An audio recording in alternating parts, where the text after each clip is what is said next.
धन्य काळ संत भेटी, धन्य काळ संत भेटी, पायी मिठी पडली तो, संदेहाची सुटली गाठी, झालो पोटी शीतळ.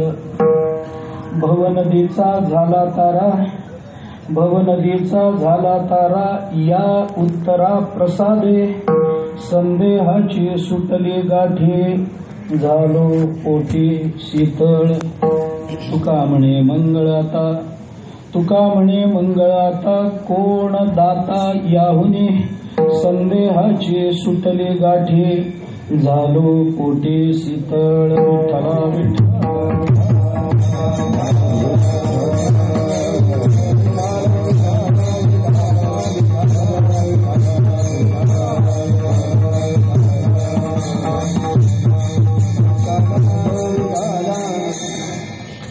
धन्य काळ संत भेटी, पायी मिठी पडली तो, संदेहाची सुटली गाठी, झालो पोटी शीतळ.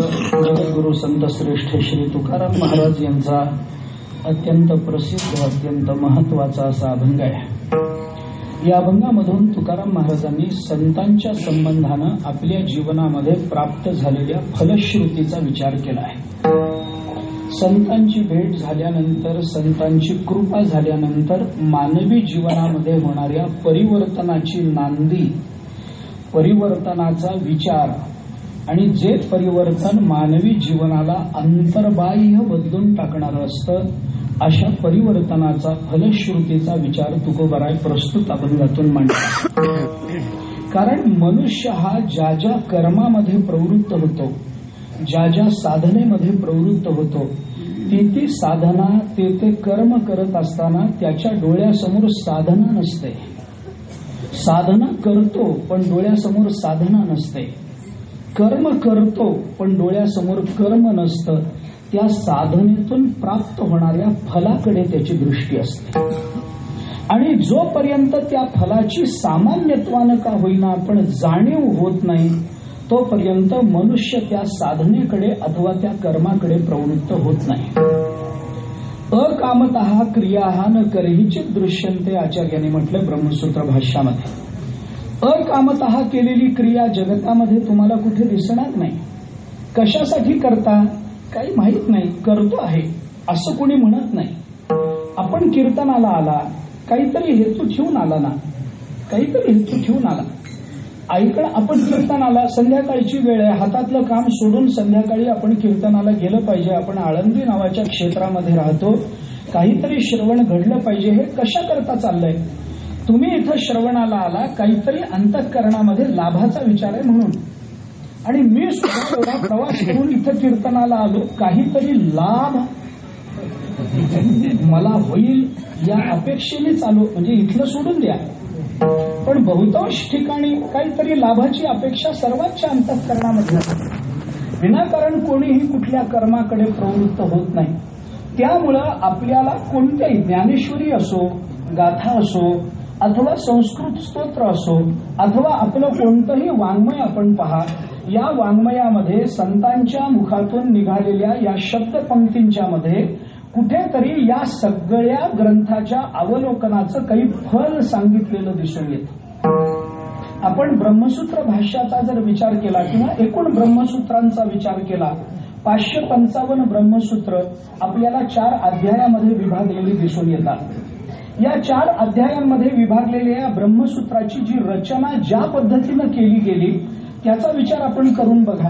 ब्रह्मसूत्रासारखा अत्यंत कठीण विचार आहे, ज्याच्यामध्ये परब्रह्म प्राप्ती ही मानवी जीवनाचं अंतिम गंतव्य आहे आणि त्या परब्रह्म प्राप्ती करता आपल्याला काही करावं लागणार आहे, याची एक व्यवस्था ब्रह्मसूत्राने आपल्याला करून दिलेली दिसून येते. मानवी जीवनाची धन्यता, मानवी जीवनाची इति कर्तव्यता ही ज्या कारणाने होते त्या कारणाचा विचार आणि ज्या हेतू करता मनुष्य या सगळ्याकडे प्रवृत्त होतो त्या हेतूचा विचार या ब्रह्मसूत्रामध्ये एकत्रित केलेला आपल्याला दिसून येतो. मला ब्रह्मसूत्राबद्दल अधिक बोलायचं नाही, पण या 555 सूत्रांना 4 अध्यायामध्ये विभागलेलं आपल्याला दिसून येतं. आणि या 4 अध्यायांची नावं जरी आपण विचारात घेतली तरी आपल्याला हे लक्षात येतं की पहिल्या अध्यायाचं नाव आहे अविरोधाध्याय, दुसऱ्या अध्यायाचं नाव आहे समन्वयाध्याय, तिसऱ्या अध्यायाचं नाव आहे साधनाध्याय आणि चौथ्या अध्यायाचं नाव आहे फलाध्याय. ज्या अर्थी व्यासांना सुद्धा ब्रह्मसूत्राची रचना करताना फलाचा विचार करावा लागत असेल, तर आपल्या जीवनामध्ये आपण जो प्रपंच करतो त्या प्रपंचामध्ये फलाची प्रवृत्ती डोळ्यासमोर ठेवल्याशिवाय, फलाचा विचार डोळ्यासमोर ठेवल्याशिवाय आपल्याला कोणत्याही कर्मामध्ये प्रवृत्त होता येत नसतं.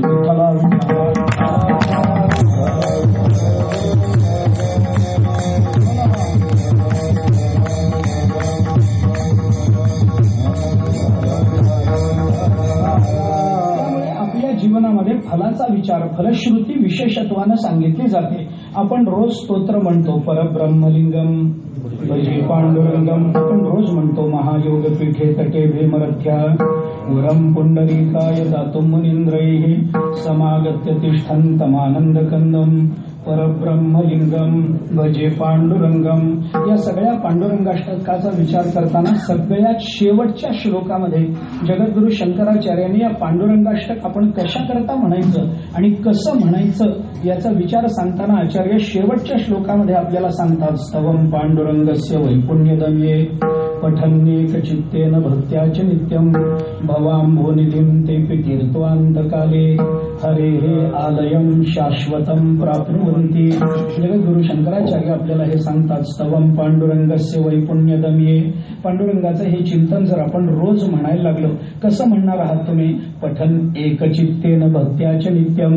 अत्यंत भक्तिपूर्ण अंतःकरणानं एकचित्तानं आपण जर या स्तोत्राचं पठन करू तर आपल्याला काय प्राप्त होईल? आचार्य सांगतात, पठन एकचित्तेन भक्त्याच नित्यम भवाम्भोनिधिं तेऽपि तीर्थवान्तकाले. अंतकाले भवाम्भोनिधिं ते अपि तीर्थवा. आचार्य असं सांगतात की आपल्या आयुष्याच्या शेवटी या भवसागराच्या पलीकडे आपल्याला याच्यामुळे जाता येईल. आणि पलीकडे जाऊन राहायचं कुठं? हरे हे आलयम शाश्वतम प्राप्नुवन्ति. आचार्य सांगतात भगवंताच्या निजधामामध्ये आपल्याला अनंत काळापर्यंत वास्तव्य करायला मिळेल. ही या स्तोत्राची फलश्रुती सांगितली आणि ही फलश्रुती आहे म्हणूनच लोकांची स्तोत्राकडे प्रवृत्ती आहे. विठ्ठला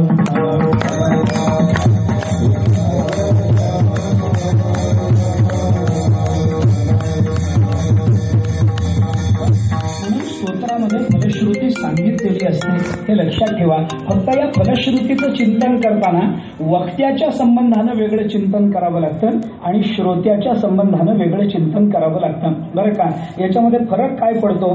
थोडा विचार जर एका वाक्यात बोलून पुढे जायचं झालं तर सांगितलेली फलश्रुती ही श्रोत्यांची प्रेरणा असते आणि वक्त्याचा अनुभव असतो.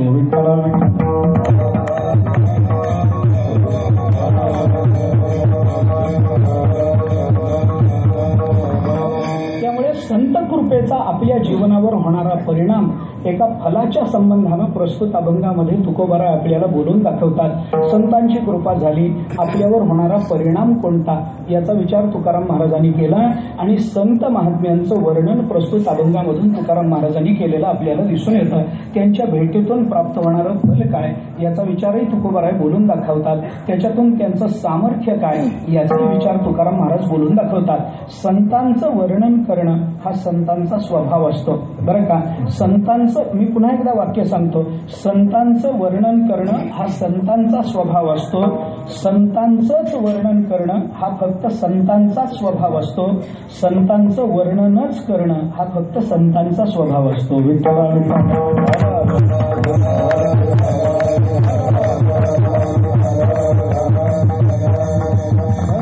भगवंताच्या वर्णनाचे अभंग कमी नाहीत, पण संतांबद्दल बोलताना तुकोबारायांना अधिक जास्त डोंगारे फुटतात. तुकाराम महाराज अधिक जास्त आतून बोलायला लागतात. ज्ञानेश्वरीचं चिंतन केलं तर भगवंताच्या संबंधानं कित्येक ठिकाणी अर्जुनांनी केलेलं वर्णन आहे, संजयांनी केलेलं वर्णन आहे, स्वतः ज्ञानोबारायांनी केलेलं वर्णन आहे. पण या सगळ्या वर्णनापेक्षा ज्ञानेश्वर महाराज आपल्या सद्गुरूंच्या संबंधानं जेव्हा बोलायला प्रवृत्त होतात तेव्हा ज्ञानोबाराय कुणाचंही ऐकण्याच्या मनस्थितीमध्ये नसतात. स्वतः सद्गुरूंना त्यांना सांगावं लागतं की अरे बाबा बस झालं, हे समजतही आम्हा पावले, कळलं तुला, आमच्याबद्दल काय म्हणायचं होतं हे आम्हाला कळलं. आता भगवान अर्जुनाला काय म्हणाले ते सांगायची वेळ आली, तेवढं आम्हाला सांग. ही जाणीव ज्या अर्थी ज्ञानोबारायांना करून द्यावी लागते निवृत्तीनाथ महाराजांना, त्या अर्थी ज्ञानेश्वर महाराजांच्या अंतःकरणामध्ये संत महात्म्यांच्या संबंधानं, सद्गुरूंच्या संबंधानं काय भावना उचंबळून येत असतील याची आपण फक्त कल्पनाच करू शकतो. संतांचं वर्णन करणं हा संतांचा स्वभाव असतो आणि ते संतांचं वर्णन करत असताना संत महात्मे दोन पद्धतीनं त्या वर्णनाचा विचार करतात. संतांचं वर्णन ज्ञानेश्वरी पहा किंवा गाथा पहा, दोन्ही पद्धतीनं आपल्याला याचं चिंतन करता येईल. फार विस्तार करणार नाही, पण प्रस्तावना थोडीशी लांबवतो. दोन पद्धतीनं आपल्याला गाथा आणि ज्ञानेश्वरीमधून संत वर्णनाचा विचार करता येतो. एक संतांच्या स्वरूपाचं वर्णन संतांनी केलेलं असतं आणि दुसरं संतांच्या कर्तृत्वाचं वर्णन संतांनी केलेलं असतं. विठ्ठला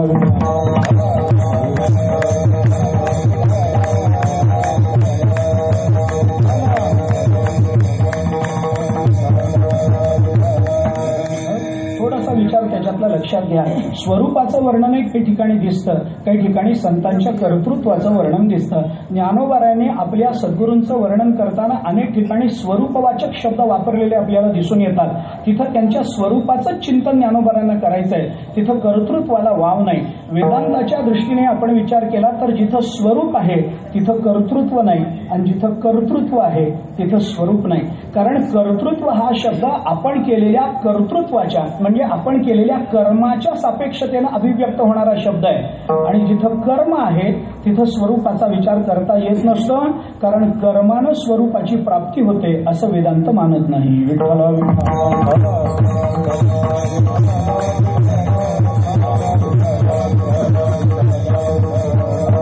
त्यामुळे हे दोन्ही बघताना या दोन्ही वेगवेगळ्या स्तरांवर आपल्याला याचं चिंतन करावं लागतं. स्वरूपाचं चिंतन करताना कर्तृत्वाचा विचार करता येत नाही. त्यांचं कर्तृत्व काय सांगू नका, तिथं फक्त स्वरूपच सांगा. ज्ञानोबाराय अनेक ठिकाणी आपल्या सद्गुरूंच्या संबंधानं बोलताना त्यांच्या स्वरूपाचं चिंतन करताना दिसतात. उत्तम उदाहरण जर सांगायचं झालं, एखादं उदाहरण जर सांगायचं झालं तर अनेक उदाहरणापैकी एक उदाहरण मी निवडून आपल्या समोर ठेवतो. अनुभवामृताच्या सुरुवातीला ज्ञानेश्वर महाराजांनी जे 5 श्लोक रचलेले आहेत त्याच्यातल्या फक्त पहिल्या श्लोकाचं चिंतन आपण करा. त्या पहिल्या श्लोकामध्ये ज्ञानेश्वर महाराज सद्गुरूंच्या संबंधानं जे बोलतात ते सगळंच्या सगळं संतांच्या किंवा सद्गुरूच्या स्वरूपाचं चिंतन केलेलं आहे असं आपल्याला म्हणता येतं. तो श्लोक आपल्याला सगळ्यांना पाठ आहे. यदक्षरमनाख्येयम आनंदं मज केवलम श्रीमन्निवृत्तीनाथैते ख्यातम दैवतम आश्रये.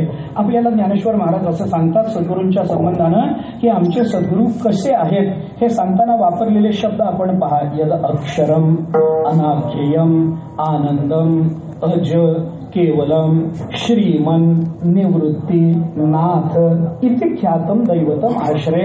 अशा ख्यात दैवताचा आम्ही आश्रय करतो असं म्हणणारे ज्ञानेश्वर महाराज. कोणत्या दैवताचा तुम्ही आश्रय करता हे सांगताना जे विशेषण वापरतात, जे सगळं चिंतन सांगतात ते सगळं स्वरूपाचं चिंतन आहे. यद अक्षरम, अक्षर याच्यामध्ये कर्तृत्व काही नाही. अक्षरत्व प्राप्त करून घेण्याकरता कोणतंही कर्तृत्व चालत नाही. कारण अक्षरत्व हे आपलं स्वरूपच असतं. ज्याला क्षरता नाही, जे निवृत्त होत नाही, जे नित्य आहे, जे शाश्वत आहे त्याला अक्षर असं म्हणतात.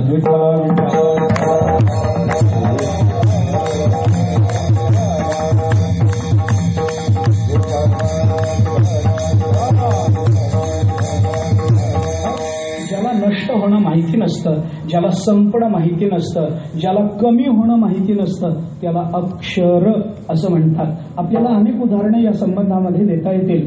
आपण जर थोडंसं स्पष्ट उदाहरण बघायचं झालं तर समुद्राचं उदाहरण बघा. समुद्रामध्ये खूप पाऊस पडला म्हणून समुद्राला कधी पूर आला असं आपल्याला दिसत नाही आणि वर्षभर पाऊसच पडला नाही म्हणून समुद्र कधी आटला हेही आपल्या ऐकण्यात नाही. समुद्र आटतही नाही, समुद्र वाढतही नाही. तुमचा पाऊस पडो अथवा न पडो समुद्रावर त्याचा परिणाम होत नसतो. हेच उदाहरण ज्ञानोबाराय आपल्याला देताना दिसतात. 12वा अध्याय काढा.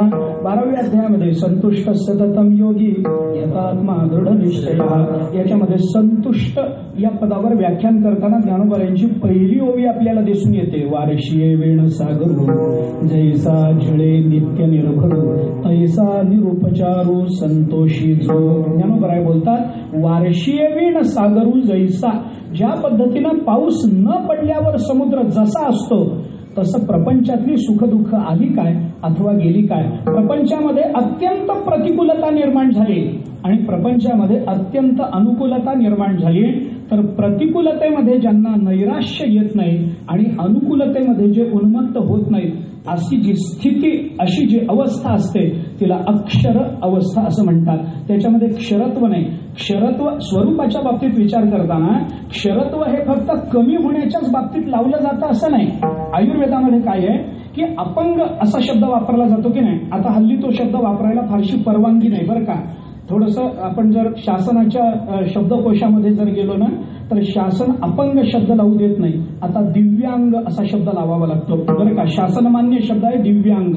असा एखादा मनुष्य असेल, एखाद्या माणसाचा हात नाही, एखाद्या माणसाला एखादं बोट कमी आहे, त्याला आपण दिव्यांग म्हणू, त्याला आपण अपंग म्हणू.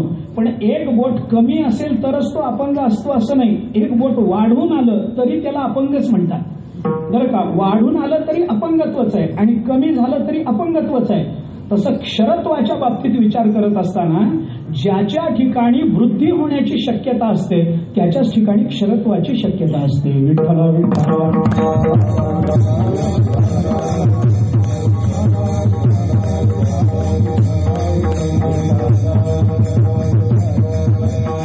थोडंसं वेगळं बोलायचं झालं, थोडंसं नाही म्हटलं तरी विषयांतर होईल, पण होऊ द्या. मी आपल्याला थोडंसं वेगळ्या परिभाषेमध्ये सांगतो. जिथं अपूर्णता असते तिथंच विकासाला वाव असतो. जिथं अपूर्णता असते तिथंच परिवर्तनाला वाव असतो. जे परिपूर्ण आहे, जे पूर्ण विकसित आहे तिथं परिवर्तनाला अथवा विकासाला कोणताही वाव नसतो. कुणाचा विकास होईल? अहो 10वी मध्ये किंवा 9वी मध्ये 90% गुण पडले म्हणून त्याचा विकास होऊन 10वीला 98%, 100% गुण पडण्याची शक्यता आहे. ज्याला आधीच 100% पडलेले आहेत त्याचा अजून काय विकास व्हायचा आहे? होत नसतो. जे परिपूर्ण आहे, जे व्यापक आहे तिथं विकासाला वाव नाही, तिथं परिवर्तनाला वाव नाही. म्हणून समुद्रामध्ये कधी परिवर्तन होत नाही, आकाशामध्ये परिवर्तन होत नाही. आकाशामध्ये वेगवेगळे ढग रंगात, वेगवेगळ्या रंगाचे ढग येतात. त्याच्यातला कोणता तांबडा ढग असतो, कोणता पांढरा ढग असतो, कोणता काळा ढग असतो. एवढ्या विविध रंगाचे ढग आकाशामध्ये जमा होऊन सुद्धा त्याच्यापैकी एकही रंग आकाश स्वतःला लावून घेत नाही. याला अक्षरत्व असं म्हणतात. यालाच परिपूर्णत्व असं म्हणतात. वेगवेगळे रंग आहेत, ते सगळे रंग आहेत, पण आकाश मात्र कोणत्याही रंगाने लिप्त होत नाही. हे परिपूर्णतेचं लक्षण आहे. संत महात्म्यांच्या बाबतीत मी कशा करता आपल्याला बोलतो, ज्ञानेश्वर महाराज आपल्या सद्गुरूंच्या संबंधानं क्षरत्व ज्यांच्या ठिकाणी नाही असे आमचे सद्गुरू अक्षर आहेत असं जे चिंतन करतात ते त्यांचं स्वरूपच आहे. ते स्वरूप आहे त्यांचंच नाही. आपलंही स्वरूप अक्षरत्व हेच आहे. आपल्याला त्याचा बोध नसेल हा भाग वेगळा आहे, परंतु आमच्या सद्गुरूंना, आमच्या संतांना कोणत्याही पद्धतीचं क्षरत्व नाही हे ज्ञानोबाराय तिथं आपल्याला सांगतात. जसं ज्ञानोबारायांनी सांगितलं तसं तुकोबारायांनी आपल्याला सांगितलं. नाही आम्हा जावे मरावे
तुमच्यापर्यंत पोचला तरी पुष्कळ आहे असं म्हणायची पाळी आहे.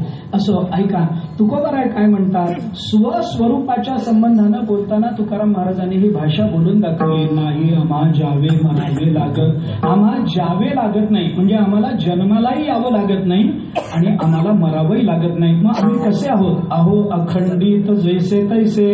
आम्ही जसे आहोत तसे अखंड स्वरूपाचे आहोत. हे अक्षर जडत्व आपल्याला स्वरूपाच्या संबंधाने चिंतनात घ्यावं लागतं. म्हणजे संतांचं जेव्हा वर्णन करतात तेव्हा दोन पद्धतीनं करत असतात.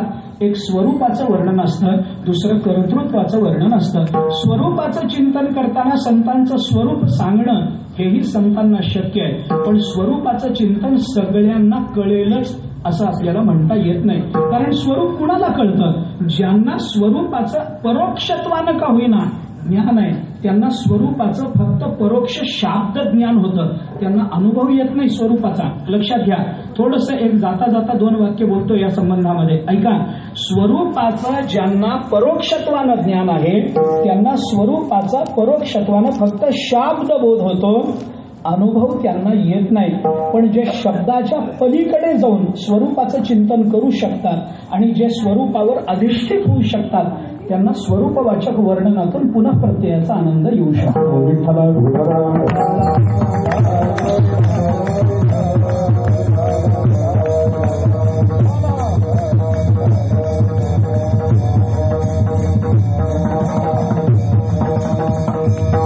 इथपर्यंत पोचणार यांना स्वरूपाचं चिंतन कळू शकतं, सगळ्यांना कळत नाही. आपण चिंतन करून पहा. तुकोबारायांची भाषाही आपण त्या संबंधानं लक्षात. तुका म्हणे अंगे भावे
तुकाराम महाराज म्हणतात, अंगे आपण व्हावं तरच संतांचं स्वरूप आपल्याला कळतं. आपण जर त्या परिस्थितीत गेलो नाही, आपण जर ते प्राप्त करून घेण्याचा प्रयत्न केला नाही तर आपल्याला ते कळणार नाही. म्हणून ज्ञानोबाराय कुणाला कळले? कुणालाच कळले नाही. ज्ञानोबाराय निवृत्तीनाथ महाराजांनाच कळाले.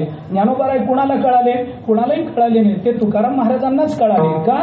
कारण तुकाराम महाराज ज्ञानोबाराय ज्या अवस्थेवर आरूढ आहेत त्या अवस्थेवर तुकोबाराय सुद्धा आरूढ आहेत. म्हणून तुकोबारायांना ज्ञानोबाराय कळाले, इतरांना कळत नाही. का कळत नाही? कारण ज्ञानोबारायांपर्यंत पोहोचणंच आपल्याला शक्य नाही. त्यांचं स्वरूप कळणं फार लांबची गोष्ट आहे. तुकोबारायांचं स्वरूप कळणं फार लांबची गोष्ट आहे. म्हणून तुकाराम महाराजांसारखं ब्रह्म देहू गावामध्ये राहत असताना सुद्धा लोकांनी त्यांची निंदा केलीच की नाही? तर तुकाराम महाराज कळल्याचं लक्षण आहे का न कळल्याचं लक्षण आहे? ज्ञानोबाराय प्रत्यक्ष परब्रह्म इथं राहत होतं तरी सुद्धा लोकांनी ज्ञानोबारायांना त्रास दिला. चोखोबारायांसारखा महात्मा प्रत्यक्ष परब्रह्म पंढरपूरमध्ये राहत होते पण मंदिराची पायरी चढू दिली नाही ना महाराज. अरे परमात्म्याला भेटायची काय अडचण आहे मला सांगा ना. एक परमात्मा तत्व दुसऱ्या परमात्मा तत्वाला भेटायला जातं, लोकांनी जाऊ दिलं नाही, मंदिराची पायरी चढू दिली नाही. कशामुळे घडलं? चोखोबाराय देहरूपानं लोकांना कळाले पण चोखोबारायांचं स्वरूप लोकांना कळालेलं नाही. हे त्याचं कारण आहे. तुकोबाराय लोकांना कळाले नाही. ज्ञानोबाराय लोकांना कळाले नाही. ज्ञानोबाराय म्हणजे कोणीतरी संन्याशाची पोरं आहेत, त्यांच्याकडून काहीतरी पाप घडलेलं आहे, यांना या पृथ्वीवर, या समाजामध्ये, या धर्मामध्ये राहण्याचा अधिकार नाही, यांना बहिष्कृत केलं पाहिजे, यांना इथून काढून दिलं पाहिजे, असं म्हणणाऱ्या लोकांना ज्ञानोबाराय कळाले असं तर म्हणता येत नाहीच नाही. त्याच्याकरता नामदेवरायांना पुढे व्हावं लागलं आणि नामदेवरायांना सांगावं लागलं की तुम्ही त्यांचा धर्म काय आहे बघू नका, ते कोणाच्या पोटी आले, कसे राहिले बघू नका. अरे हे कोण आहेत तिघे जण, हे सामान्य कोणी नाहीत बाबा, हे परब्रह्मीचे ठसे आहे. हे नामदेवरायांना बोलून दाखवावं लागलं.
नामदेवरायांना प्रवृत्त व्हावं लागलं आणि त्यांना ज्ञानोबारायांचं स्वरूप समाजासमोर मांडावं लागलं की ज्ञानोबाराय म्हणजे माणूस आहे असं तुम्ही समजू नका, त्यांचं स्वरूप जर लक्षात घेतलं तर हे साक्षात परब्रह्म आहे.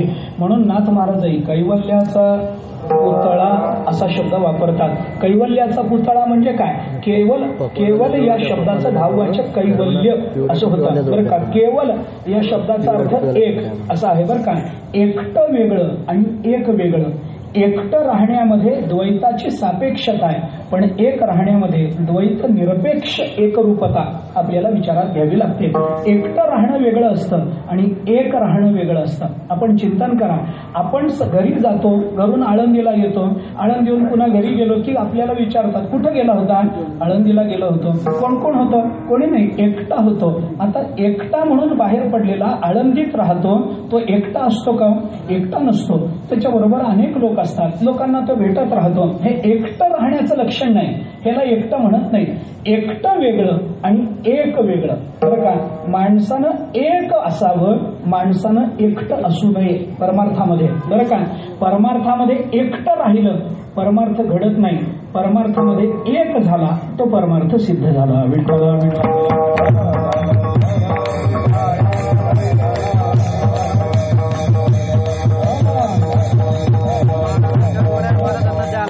एकपणाला म्हणतात केवलत्व आणि त्या केवल शब्दाचं भाववाचक होतं कैवल्य. त्या कैवल्य शब्दाला अर्थ आहे मोक्ष.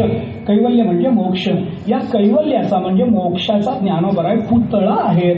हे जेव्हा नाथ महाराज बोलतात तेव्हा ते ज्ञानोबारायांचं कर्तृत्व नाही, ते ज्ञानोबारायांचं स्वरूप आहे, हे आपण लक्षात घेतलं पाहिजे. पण हे स्वरूप सगळ्यांना कळत नाही, म्हणून मग पुढे चालून नाथ महाराजांना ज्ञानोबारायांचं कर्तृत्व सांगावं लागलं. संतांचं स्वरूप कळत नाही ना, कळत नाही. त्या अवस्थेवर सगळे पोचू शकत नाहीत ना, नाही. मग त्याच्याकरता काय सांगा, संत आपल्याला कळावेत आणि संतांकडे आपली प्रवृत्ती व्हावी, याच्याकरता संतांचं कर्तृत्व सांगत चला. ते कर्तृत्व सांगणं हे जास्त महत्वाचं असतं. म्हणून नाथ महाराजांना कैवल्याचा पुतळा एवढं म्हणून भागलं नाही, त्यांना पुढे जाऊन हे सांगावं लागलं कर्तृत्व. काय कर्तृत्व, चालविली जड भिंती, हरली चांगल्याची भ्रांती, मोक्ष मार्गीचा सांगाते ज्ञानोबा माझा. ज्ञानोबारांचं कर्तृत्व सांगताना रेड्यामुखी वेद बोलविला, गर्वद्विजांचा हरिला, शांतीरूपे प्रकटला ज्ञानोबा माझा. याच्यामध्ये भिंत चालवली, रेड्यामुखी वेद बोलवला, हे जे त्यांचं कर्तृत्व आहे, ब्रह्म साम्राज्य दीपिका, वर्णिली गीतेची टीका, विठोबाचा प्राण सखा ज्ञानोबा माझा, याच्यामध्ये त्यांनी गीतेवर भाष्य निर्माण केलं. हे त्यांचं कर्तृत्व आपल्याला सांगावं लागलं. हे कर्तृत्व का सांगावं लागलं? स्वरूप कळत नाही म्हणून कर्तृत्व सांगावं लागतं. आणि असं कर्तृत्व हे लोकांना दृश्य स्वरूपाचं असल्यामुळे त्या दृश्यतेतून संतांकडे लोकांची प्रवृत्ती व्हावी हा संतांचा हेतू असतो. त्यामुळे संत महात्मे संतांचं वर्णन करताना स्वरूपानं करतात आणि कर्तृत्वानं करतात. आता कर्तृत्वाचं वर्णन याचा विचारही आपल्याला दोन पद्धतीनं करावा लागतो. विठ्ठला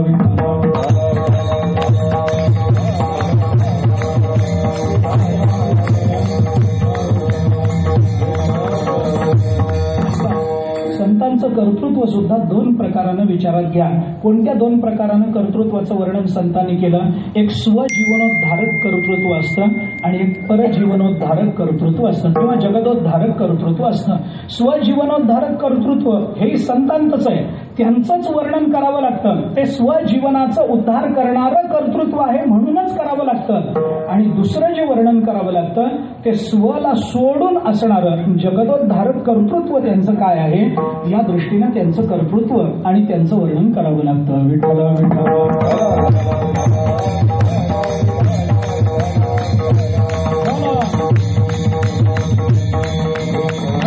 म्हणून संत जेव्हा स्वतःच्या संबंधानं बोलताना भाषा वापरतात त्यावेळेला त्यांचं ते कर्तृत्व हे स्वजीवनोद्धारक कर्तृत्व आहे असं आपल्याला म्हणावं लागतं. ते फक्त आम्ही आमच्या व्यक्तिगत जीवनाच्या उद्धरणाकरता काय केलं याचं चिंतन ज्या वेळेला संत सांगत असतात त्यावेळेला त्या व्यक्तिगत जीवनाच्या परिपूर्णतेकरता साधलं गेलेलं कर्तृत्व त्याचं वर्णन संत महात्मे करताना आपल्याला दिसतात.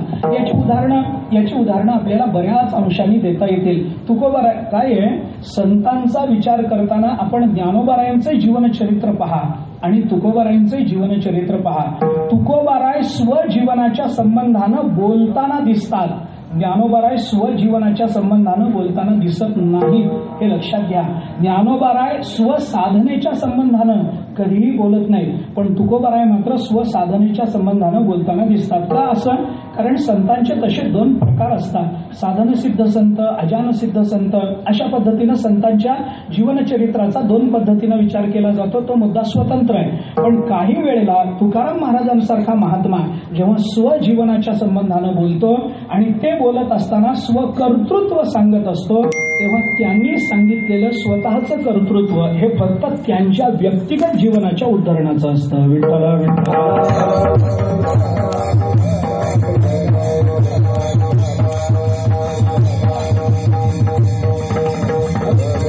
स्वतःचं कर्तृत्व सांगताना तुकाराम महाराजांनी इतरांचा विचार केला नाही.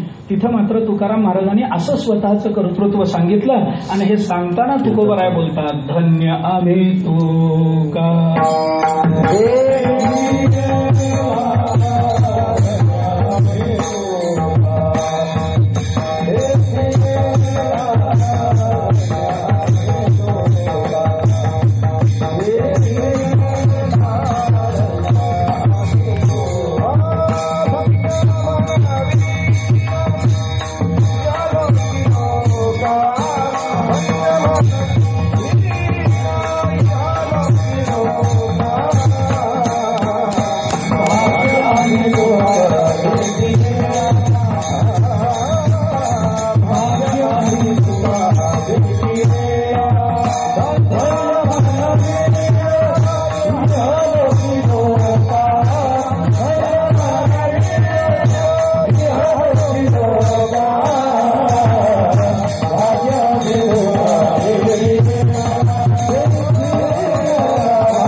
संबंधात जी भाषा वापरतात त्याच्यामध्ये कर्तृत्व सांगितलं की नाही? सांगितलं. काय कर्तृत्व?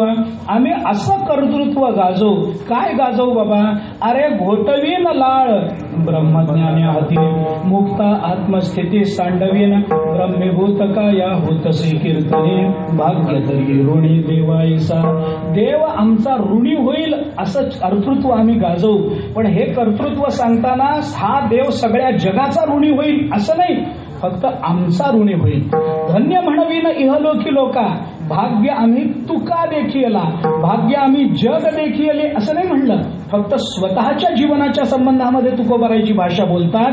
ही भाषा कर्तृत्वातून प्रकट झाली. तुकोबाराय म्हणतात असं कर्तृत्व गाजवेल की लोकांनी नंतरच्या काळामध्ये असं म्हणावं की आम्हाला बाकी काही बघता आलं नाही, पण तरीही आमचं जीवन धन्य आहे, कारण आम्ही तुकोबारायांना बघितलेलं आहे. विठ्ठला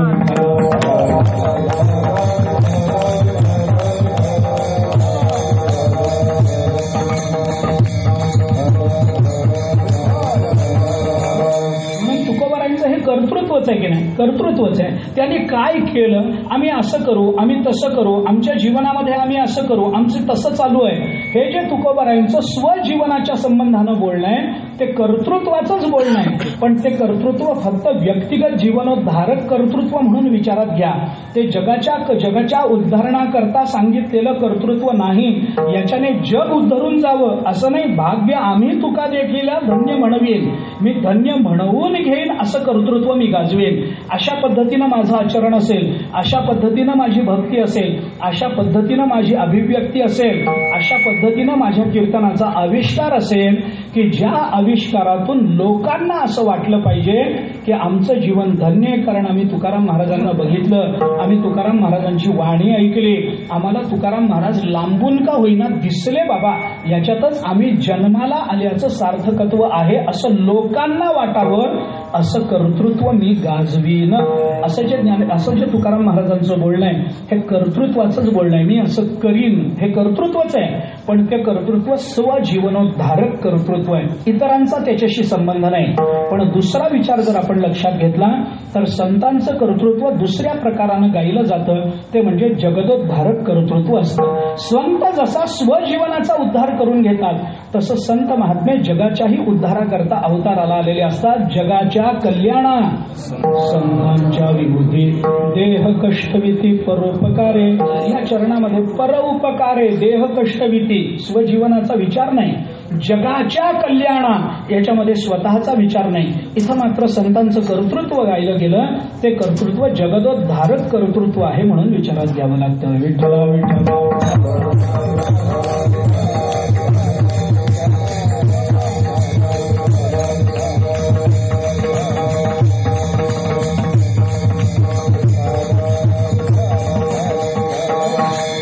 प्रकार करायचे असतील तर अजून 2 प्रकार जगदोद्धारक कर्तृत्वामध्ये आपल्याला करता येतात. मी कशा करता बोलतोय हे पहिल्यापासून नीट लक्षात घ्या बरं. मला याची कल्पना आहे की थोडं हे जरा अवघड चाललंय, पण तरी हे लक्षात घ्या. मी असं आपल्याला सांगत होतो की संतांची वर्णनं संतांकडून 2 पद्धतीनं होतात. एक संतांच्या स्वरूपाचं वर्णन होतं, दुसरं संतांच्या कर्तृत्वाचं वर्णन होतं. स्वरूपाचं वर्णन सगळ्यांना कळत नाही म्हणून कर्तृत्वाचं वर्णन करावं लागतं. हे कर्तृत्वाचं वर्णन 2 पद्धतीनं होत असतं. एक स्वजीवनोद्धारक कर्तृत्व असतं आणि एक जगदोद्धारक कर्तृत्व असतं. आपण चिंतन करून पहा ना, आपण नोकरी करतो, नोकरी करून महिन्यानंतर पगार घरी आणतो, महिनाभर नोकरी करतो, महिन्यानंतर काय 30, 40, 50, 60 आपापल्या कर्तृत्वानुसार आपापल्या वकुबानुसार आपल्याला जो पगार मिळतो तो पगार आपण घरी आणतो. आता घरी आणलेला जो पगार असतो त्या पगाराचं वाटप कसं करायचं, अर्थात ते आपल्या हातात नसतं. आपण पगार तिच्या हातात देतो, ती वाटप करते, आपल्याला त्याचं ठरवता येत नाही. पण जे काही असेल ते आपण तो पगार देतो, त्याच्यातला काही पगार आपल्याला स्वजीवनाकरता खर्च करावा लागतो की नाही, स्वजीवनाकरता, आणि काही पगार असतो तो कुटुंबाच्या कल्याणाकरता आपल्याला खर्च करावा लागतो. हे जसं आपल्या स्वतःच्या पगाराविषयी आपल्याला बोलता येतं, कर्तृत्वाविषयी बोलता येतं, तसं संतांच्या बाबतीमध्ये सुद्धा संतांचं काही कर्तृत्व असं असतं की त्यांचा स्वजीवनाचा उद्धार त्याच्यामध्ये होतो. का होतो? कारण स्वतःचं कल्याण करून घेतल्याशिवाय इतरांच्या कल्याणाची प्रवृत्ती आणि इतरांच्या कल्याणाचं सामर्थ्य आपल्या ठिकाणी निर्माण होत नसतं. म्हणून आता इतरांचं कल्याण करायचं असेल तर त्याला पहिल्यांदा स्वतःचं कल्याण करून घेतलं पाहिजे, तरच त्याला तिकडं जाता येतं. ज्याला स्वतःचं कल्याण करता येतं, दोन्ही बोलतो, दुसऱ्यांचं कल्याण करण्याकरता स्वकल्याण होणं आवश्यक असतं, पण ज्याचं स्वतःचं कल्याण ज्याला करून घेता आलं त्याला इतरांचं कल्याण करता येईलच असं आपल्याला सांगता येत नसतं, हे लक्षात घ्या. याच्याकरता आपल्याकडे 2 ग्रंथांची निर्मिती झालेली दिसून येते. एक ग्रंथ स्वकल्याणाचा विचार सांगणार आहे आणि दुसरा ग्रंथ हा परकल्याणाचा विचार आपल्याला सांगणार आहे. थोडासा व्यापकत्वानं विचार करणार आहे. थोडंसं स्पष्ट बोलायचं झालं वेदांताच्या अनुषंगानं तर मी परब्रह्म आहे असं सांगणारा एक ग्रंथ आहे आणि जगत परब्रह्म आहे असं सांगणारा दुसरा ग्रंथ आहे. म्हणजे थोडासा तत्वमसी अहम ब्रह्मास्मी या वाक्याचा विचार करणारा ग्रंथ आहे अनुभवामृत आणि सर्वं खलु इदं ब्रह्म या वाक्याचा विचार करणारा ग्रंथ आहे चांगदेव 65. बरं का, चांगदेवांचं कुठं अडलं होतं? आत्मकल्याण नव्हतं का? आत्मकल्याण होतं, पण परकल्याणाचं सामर्थ्य त्यांच्या ठिकाणी होत नव्हतं का? कारण सर्वत्र परब्रह्माची अनुभूती आल्याशिवाय परकल्याणाची प्रवृत्ती निर्माण होणार नाही. याच्याकरता म्हणून ज्ञानोबरायांना तो उपदेश करावा लागला. मी कशा करता बोलतो की हे स्वकर्तृत्वोद्धारक स्वजीवनोद्धारक असं कर्तृत्व आणि जगदोद्धारक असं कर्तृत्व, असं जगदोद्धारक कर्तृत्व संतांच्या ठिकाणी आपल्याला दिसतं. संत महात्मे कशाला येतात? तुमचा आमचा उद्धार करण्याकरताच इथं अवताराला येतात. जगदोद्धारालागी धरिले अवतार मिरविला बडिवार सिद्धायिता. आपल्याला मुक्ताबाईच्या संबंधानं या तिन्ही भावंडांच्या संबंधानं निळोबारायची भूमिका बोलून दाखवतात की ऐका.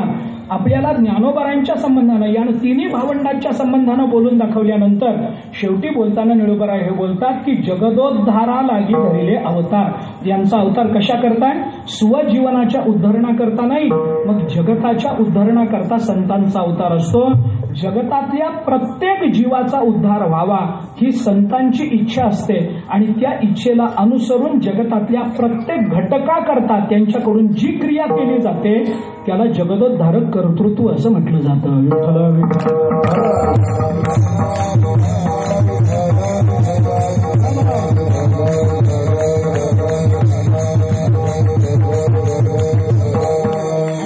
याच्यातही 2 प्रकार आपल्याला करता येतात. जरा खाजवून खरूजच काढायची झाली तर याच्यातही 2 प्रकार आपल्याला करता येतात.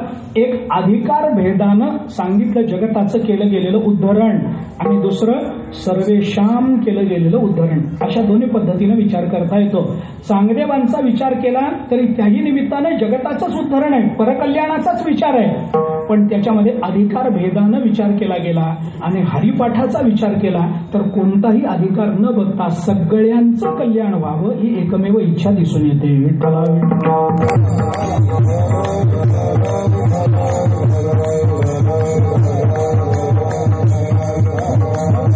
म्हणून अशा पद्धतीनं स्वजीवनोद्धारक आणि परजीवनोद्धारक अशा 2 पद्धतीचं कर्तृत्व आपल्याला सांगता येतं. याच्यातलं जगदोद्धारक कर्तृत्व जे आहे ते कर्तृत्व सांगणारा प्रस्तुतचा अभंग आहे.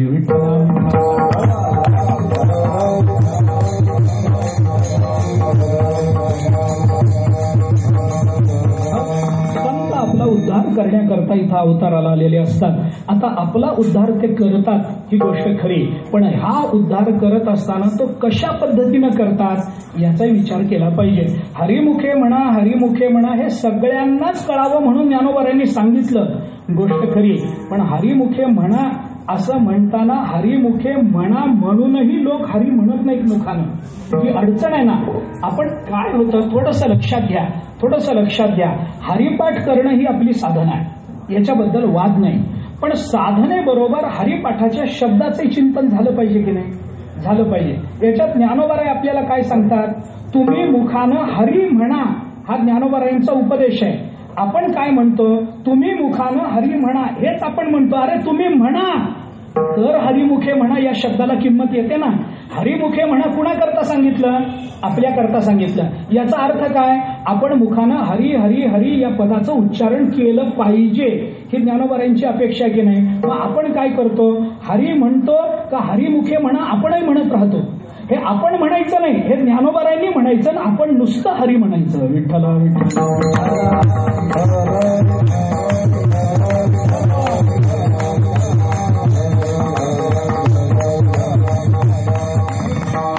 आपलं भाग्य एवढंच आहे की हरिमुखे म्हणा हे ते म्हणतात, आम्ही हरिमुखे म्हणा म्हणतो, पण हरिमुखे म्हणताना आपल्या मुखातून हरी येतं म्हणून आपला उद्धार होण्याची शक्यता आहे, बाकी दुसरं काही नाही. आपण हरिमुखे म्हणा, आपण उपदेश नाही करायचा, हा उपदेश ज्ञानोबारायांनी करायचा, पण सगळ्यांना केला. कोण ऐकतं? कोणी ऐकत नाही. म्हणून तर ज्ञानोबारायांना दोनदा म्हणावं लागलं, हरिमुखे म्हणा आणि पुन्हा हरिमुखे म्हणा. का?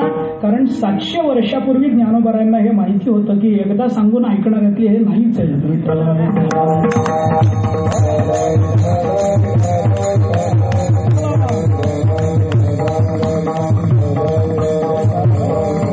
एकदा सांगून ऐकत नाही, म्हणून दोन-दोनदा ज्ञानोबारायांसारख्यांना ज्यांना दोन-दोनदा सांगावं लागतं, त्याच्या ज्ञानोबारायांचं कृपालुत्व बाजूला ठेवा, पण दोन-दोनदा सांगावं लागतं. याच्यामध्ये बुद्धीचं केवढं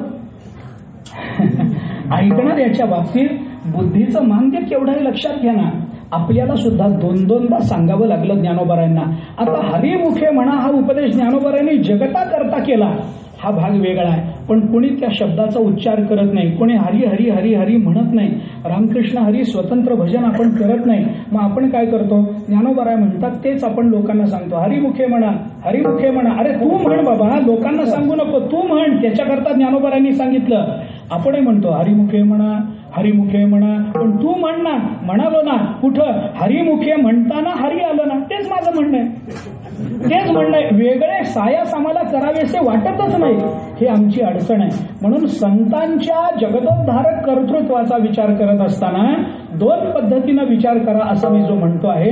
त्याच्यामध्ये मला जो विचार प्रस्तुत अभंगाच्या संबंधानं सांगायचा आहे, तो विचार असा आहे की संतांच्या संबंधानं आपण ज्या पद्धतीची क्रिया करतो, त्या पद्धतीची प्रतिक्रिया संतांकडून होते आणि त्या प्रतिक्रियेतून जगदोद्धारण होत असतं. विठ्ठला विठ्ठला.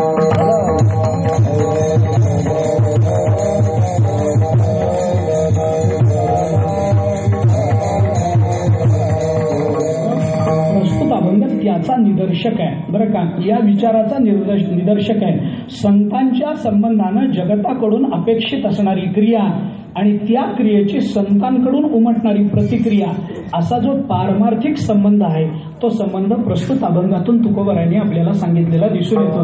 मी फक्त अभंग आपल्याला सोडवून देतो, मला विस्तार त्याचा करायचा नाही. प्रत्येक चरणाचा स्वतंत्रतेनं विचार करता येण्यासारखा आहे, पण सगळाच विचार मला करायचा नाही. संतांच्या संबंधानं आपल्याकडून काय क्रिया उमटते, त्याच्यावरून संतांची प्रतिक्रिया त्याच्यावर काय येते आणि त्या प्रतिक्रियेतून आपल्या जीवनाची धन्यता आपल्याला कशी साध्य करून घेता येते, याचा विचार या अभंगातून तुकाराम महाराजांनी मांडला. अभंग सर्वांच्या परिचयाचा आहे. मी थोडंसं वेगळं चिंतन याच्यावर आता मांडण्याचा प्रयत्न करतोय. आपल्याकडून काय क्रिया निर्माण होते? असं आहे की संत जगताच्या उद्धारणाकरताच अवताराला आलेले असतात, गोष्ट खरी आहे. पण असं असलं तरी आपलं म्हणून काही कर्तृत्व असतं की नाही? हो, तुकोबाराय अवताराला आले, पण तुकोबारायांच्या संबंधानं आपलं काही कर्तव्य आहे की नाही? आपण काहीतरी त्यांच्या संबंधानं केलं पाहिजे की नाही? ज्ञानोबारायांच्या संबंधानं आपण काहीतरी केलं. अरे ते तर आपला उद्धार करण्याकरताच इथं आले, गोष्ट खरीच आहे. आपण काही नाही केलं तरी ते आपल्या उद्धाराची तळमळ अंतःकरणामध्ये बाळगून आहे. पण आपण जर त्यांच्या संबंधानं काही कर्तव्य भूमिका निभावली तर त्यांच्याकडून प्राप्त होणारी जी प्रतिक्रिया असते, ती प्रतिक्रिया आपल्या जीवनाचं उद्धरण करून देण्याकरता समर्थ असते. एवढंच मला याच्यामधून आपल्याला सांगायचं आहे. थोडंसं चिंतन या संबंधामध्ये करा. आपण काहीतरी केलं पाहिजे. ज्ञानोबारायांनी आमचा उद्धार करावा, मान्य आहे. तुकोबारायांनी आमचा उद्धार करावा, मान्य आहे. प्रश्न एवढाच आहे की आपण तुकोबारायांकरता आतापर्यंत काय केलंय? ज्ञानोबारायांनी आमच्यावर कृपा करावी की करू नये? करावी. मग आपण ज्ञानोबारायांच्या संबंधानं आतापर्यंत काय केलंय म्हणून त्यांनी आमच्यावर कृपा करावी? आम्ही काय केलंय याचा विचार माणसं करत नाही. आम्ही काय केलंय याचा विचार करत नाही. ज्ञानोबारायांच्या संबंधानं आतापर्यंत आपण काय केलं? काय केलं सांगा ना. एकदा तरी आपल्या घरातलं शिजलेलं अन्न ज्ञानोबारायांना नेऊन नैवेद्य म्हणून दाखवलंय का? एकदा तरी. आता थंडीचे उन्हाळ्याचे दिवस आहेत, या थंडीच्या किंवा उन्हाळ्याच्या दिवसामध्ये रात्री आपण आपल्या घरामध्ये एसी लावून झोपतो. कधीतरी त्या थंडगार वाऱ्यामध्ये आपल्या मनात हा विचार आलाय का की ज्ञानोबारायांना उकडत असेल का? कधीतरी मनात आलं का? आपण काय कर्तव्य निभावलं याचा विचार माणसं करत नाहीत. आणि आपलं जसं कर्तव्य असतं तशी संतांकडून आपल्याला प्राप्त होणारी प्रतिक्रिया असते आणि त्या कर्तव्य प्रतिक्रियेची शाब्दरूप अभिव्यक्ती म्हणजे प्रस्तुतचा अभंग आहे. विठ्ठला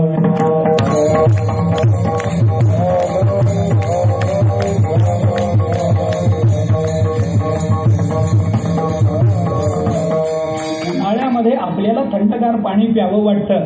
ज्ञानोबरायांना थंडगार पाणी नेऊन द्यावं असं कधी वाटलं का आपल्याला? काहीच वाटलं नाही का? आपल्या ज्ञानोबराय काय अवतार आहे, त्यांना काय कमी आहे? अहो, रेड्याच्या मुखातून वेद वदवून घेतात, ते थंड पाणी निर्माण करू शकत नाही. म्हणजे आम्ही करणार नाही हे त्याचं उत्तर आहे थोडक्यात. आम्हाला त्यांच्या संबंधामध्ये काही करायचं नाही. ज्ञानोबराय काय भिंत चालवतात, त्यांना कुठं थंडी वाजत असते काय? त्यांना कुठं उकडत असतं काय? हे प्रश्न बाकीचे वेगळे. मग ज्ञानोबरांनी जर असं म्हणलं रेड्याचा उद्धार केला काय आणि तुझा केला काय असं जर म्हटलं तर चालणार आहे काय आपल्याला? असं चालत नाही, असं चालत नाही.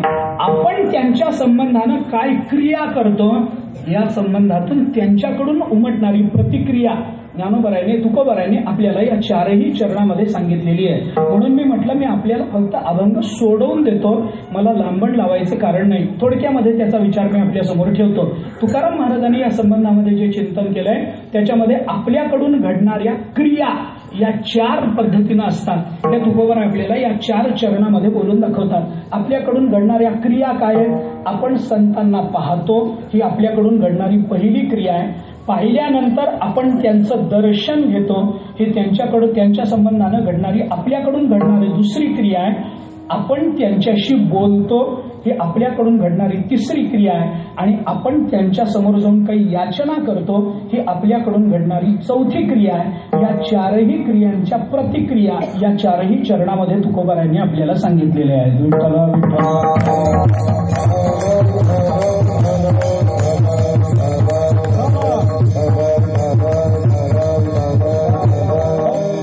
सरळ साधं बोलतो ऐका. आपण रस्त्याने चाललो, समोरून तुकोबाराय येतात, भेटत नाहीत आपल्याला, पण एक कल्पना करायला काही हरकत नाही. आपण रस्त्याने चाललो, समोरून ज्ञानोबराय समोरून येत आहेत, आपल्याला दिसलं, आपण त्यांना पाहिलं, आपली त्यांची फक्त भेट झाली, आपण त्यांना पाहिलं, त्यांनी आपल्याला पाहिलं, ते ओळखीचं हसले, आम्ही त्यांच्याकडे बघून ओळखीचं हसलो, एवढीच त्यांची आमची रस्त्यावर भेट झाली.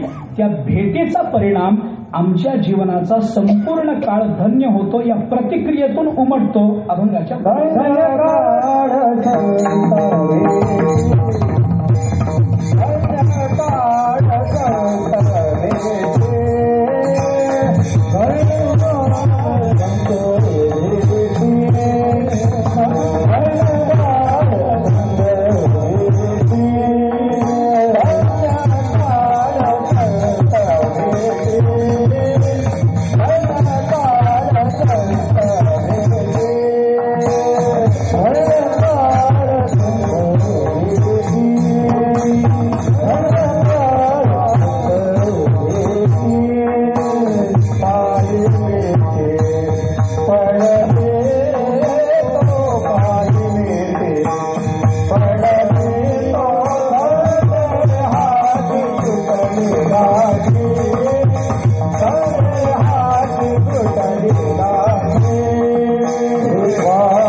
या 2 भूमिका सांगतात.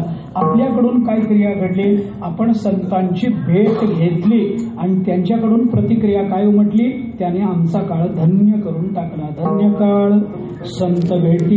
आमच्याकडून भेटीची क्रिया उमटली, त्यांच्याकडून काळाची धन्यता ही प्रतिक्रिया आमच्याकडून त्यांच्याकडून उमटली. संत चालले, आम्ही त्यांना भेटल्याने आमचा काळ धन्य झाला. एक आता काळ धन्य झाला हे कळल्यानंतर आपण काय केलं, पलीकडच्या बाजूने तुकोबाराय चालले, ज्ञानोबाराय चालले म्हणल्यानंतर नुसते आम्ही एकमेकांना बघितलं नाही, आपण पटकन रस्ता ओलांडून तिकडे गेलो आणि संतांच्या पायाला मिठी मारली. ही आमच्याकडून घडलेली दुसरी क्रिया. आम्ही संतांच्या पायाला मिठी मारली. या मिठी मारण्याचा परिणाम काय झाला, संदेहाची सुटली गाठी झालो पोटी शीतळ. त्यांना नुसते भेटलो, आमचा काळ धन्य झाला. भेटल्यातून काळाची धन्यता सिद्ध झाल्यानंतर आपण त्यांच्या पायाला मिठी मारली. या मिठी मारल्याचा परिणाम काय झाला, अंतःकरणातली संदेहाची गाठ सुटली आणि आम्ही पोटी शीतळ झालो. विठ्ठल विठ्ठल.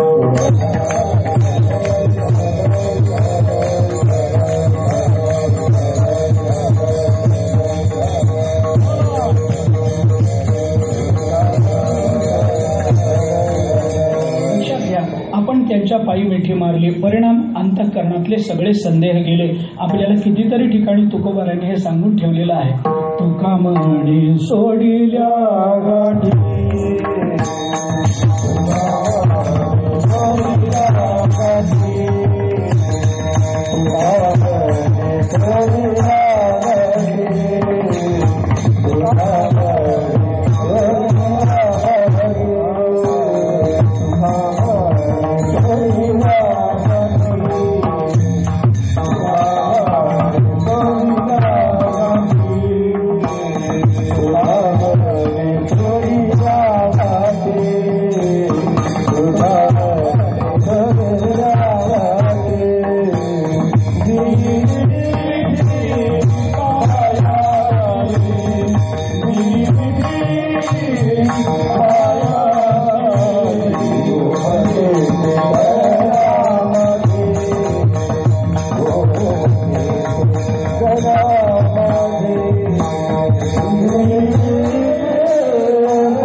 सोडिल्या गाठी दिली मिठी पायासी, पायासी मिठी दिली, सगळ्या गाठी सुटल्या.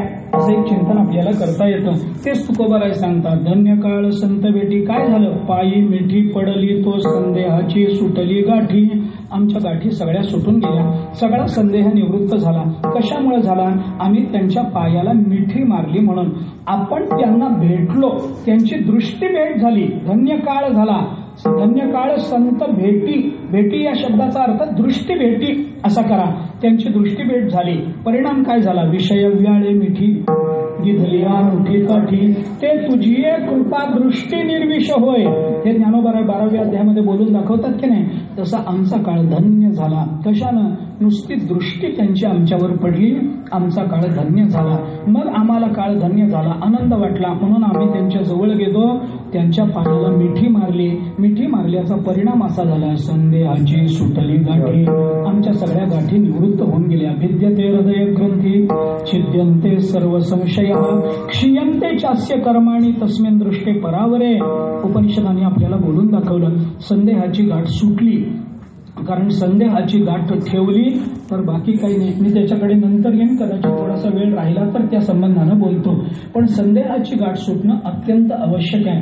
आपण उपनिषदामध्ये बघा, या गाठीचा विचार ज्या वेगवेगळ्या पद्धतीनं उपनिषदाने आपल्याला करून दिला, त्याच्यामध्ये वेदांतामध्ये सुद्धा आपण चिदचित ग्रंथीचा विचार करतो की नाही.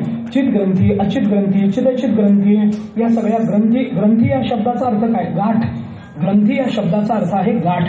आता हे गाठ म्हणजे कशाची गाठ? अनेकाच्या गाठी माणसाच्या मनात असतात महाराज. अनेकाच्या गाठी माणसाच्या अंतःकरणात कामाची गाठ असते, माणसाच्या अंतःकरणात लोभाची गाठ असते, माणसाच्या अंतःकरणात क्रोधाची गाठ असते.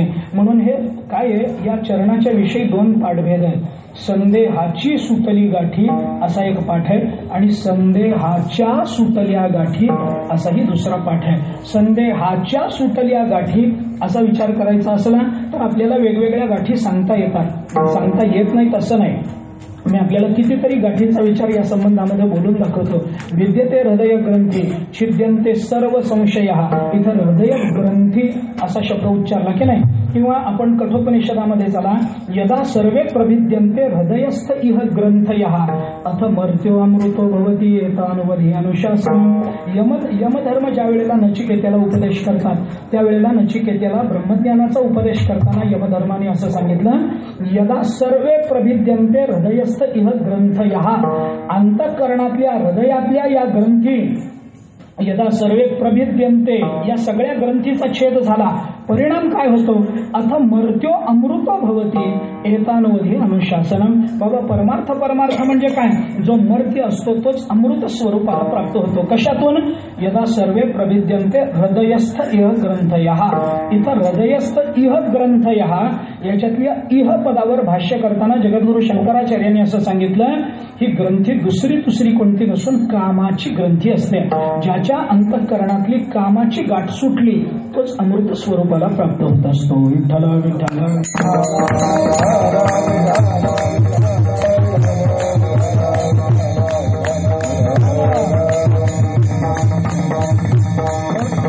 आणखीन एक विचार जर करायचा झाला तर अजून एक विचार आपल्याला सांगता येऊ शकतो बरं का.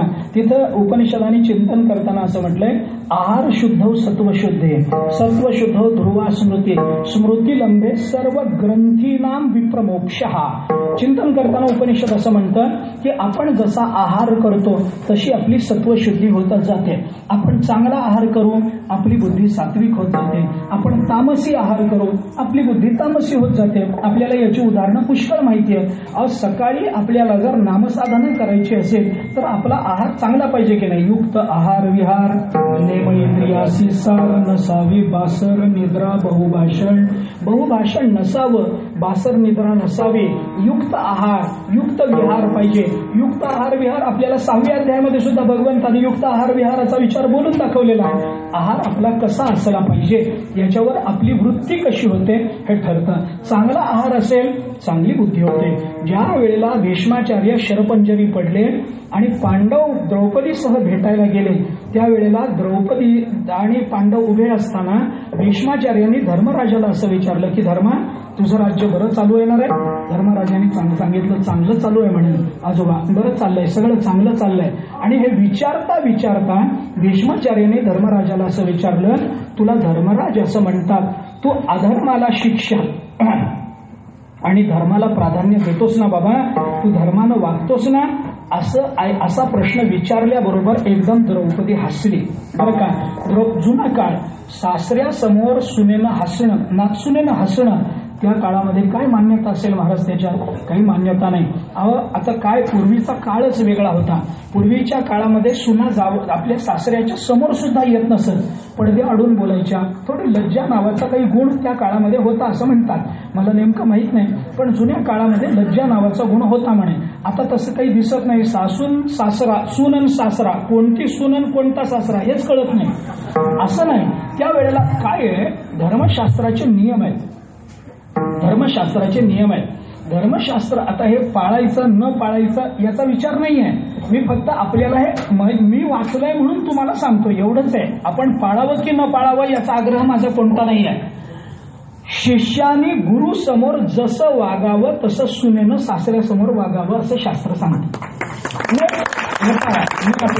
टाळ्या वाजून काही होत नाही. हे फक्त ऐकण्यात टाळ्या वाजवण्याने काय होतं? काही खरंच सुना सासऱ्यासमोर तसं वागतात काय? असं नसतं. हे टाळ्या वाजवण्याने काही होत नसतं. विनाकारण वेळ वाया घालवण्याचा अर्थ नाही. ऐकून घ्या माझं काय म्हणणं आहे. असं आहे की एखादा शिष्य सद्गुरूंसमोर बसल्यानंतर धर्मशास्त्र असं सांगतं शिष्याचे केस, शिष्याचे दात आणि शिष्याची नख ही सद्गुरूंना दिसली नाही पाहिजेत असं धर्मशास्त्र सांगतं. त्यामुळे गुरु समोर बसताना शिष्याने पूर्ण डोक्यावरून उपरणं घेतलं पाहिजे, बसलं पाहिजे आणि त्याच्याकरता केस दिसू नयेत याच्याकरता केसच सगळे काढून टाकले पाहिजे, एक शेंडी ठेवली पाहिजे असं धर्मशास्त्र आहे.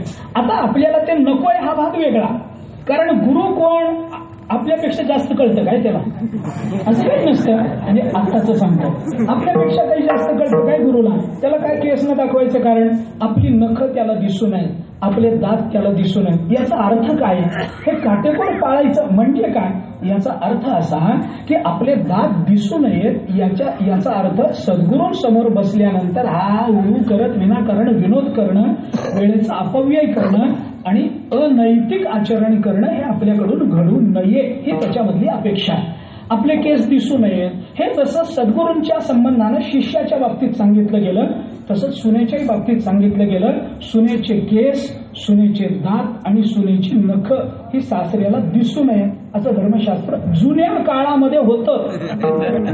आता सांगतो मी याचा प्रसार करत नाहीये हे लक्षात घ्या. मी आपल्याला काय शास्त्र होतं तेवढं फक्त सांगतो. याचा अर्थ काय, याचा अर्थ तिचं नखही दिसू नये म्हणजे तिने कायम गोशामध्ये राहावं, बंदिस्त राहावं असं त्याचा अर्थ नाही. तिने शिस्तीत राहावं, शुद्ध आचरण तिचं असावं. नख आता काय हे काय माझ्या कीर्तनाचा विषय आहे का, ह्याच्याकरता मी हे बोलत नाही आहे, माझा मुद्दा वेगळा चाललाय. त्या भीष्माचार्यांसमोर द्रौपदीचे दात दिसले, त्याबरोबर बाकीचे सगळे जे पांडव होते ते द्रौपदीला रागवायला, तुला काही कळतं की नाही समोर कोण आहे. भीष्माचार्य म्हणाले हे पहा ती द्रौपदी आहे, ती विनाकारण हसणार नाही, विनाकारण दात दाखवणार नाही, तिचा अधिकार तुम्ही लक्षात घ्या. ही द्रौपदी कोण आहे याचा विचार करा. ही अहिल्या, द्रौपदी, सीता, तारा, मंदोदरी तथा पंचकन्याम स्मरे नित्यम महापातक नाशनम. हे पंचकन्याम नाही बरं, म्हणताना जरा सुधरून घेत चला बरं का. हे पंचकन्याम स्मरे नित्यम असं नाही, याच्यातली कोणी कन्या नाही आहे. कोण कन्या, द्रौपदी कन्या आहे का, अरे विवाहित स्त्री आहे, कन्या आहे का ती. अहिल्या कन्या आहे का, गौतमांबरोबर तिचं लग्न झालेलं आहे. अहिल्या, द्रौपदी, सीता काय कन्या आहे का, रामचंद्र प्रभूंबरोबर लग्न झालं. तारेचं लग्न वाली बरोबर झालेलं आहे, मंदोदरीचं लग्न रावणाबरोबर झालेलं आहे. याच्यातली कन्या कोण आहे, कोणी कन्या नाही याच्यातली, पाठभेद आहेत. अहिल्या, द्रौपदी, सीता, तारा, मंदोदरी तथा पंचकम नाम स्मरे नित्यम असं येते. या 5 जणींचं नाम जो नित्य स्मरतो त्याला महापातक नाशनम, महापातकाचा त्याच्या जीवनातला नाश होतो असं सांगणं चालू आहे. नामाचा महिमा सांगणं चालू आहे. पंचकन्याम स्मरे नित्यम नाही, पंचकम नाम स्मरे नित्यम. ते पंचकम वरचा अनुस्वार अनुनासिक आणि पुढे येणारं न या दोन्हीची संधी होऊन डबल न होतं पंचकन नाम असं होतं. पंचकन नाम स्मरे नित्यम. ते पंचकन नामाचं पंचकन्याम करून टाकलं लोकांनी, असं नाही. पंचकन नाम स्मरे नित्यम महापातक नाशनम अशी त्याची फलश्रुती आहे. सोडून द्या. मी कशा करता सांगितलं, अरे ही द्रौपदी आहे, हिचं नामाचं स्मरण केल्याबरोबर महापातकाचा नाश होतो. ही विनाकारण हसणार नाही. मग का हसली, मग तिला विचारलं का हसलीस बाई. मग द्रौपदीने सांगितलं आज माझ्या नवऱ्याला तुम्ही विचारताय, धर्मानं वागतोस ना, अधर्माचा नाश करतोस ना, आणि ज्या वेळेला माझ्या वस्त्राला दुःशासनानं हात घातला आणि त्यावेळेला भर सभेमध्ये तुमचा धर्म कुठे गेला होता.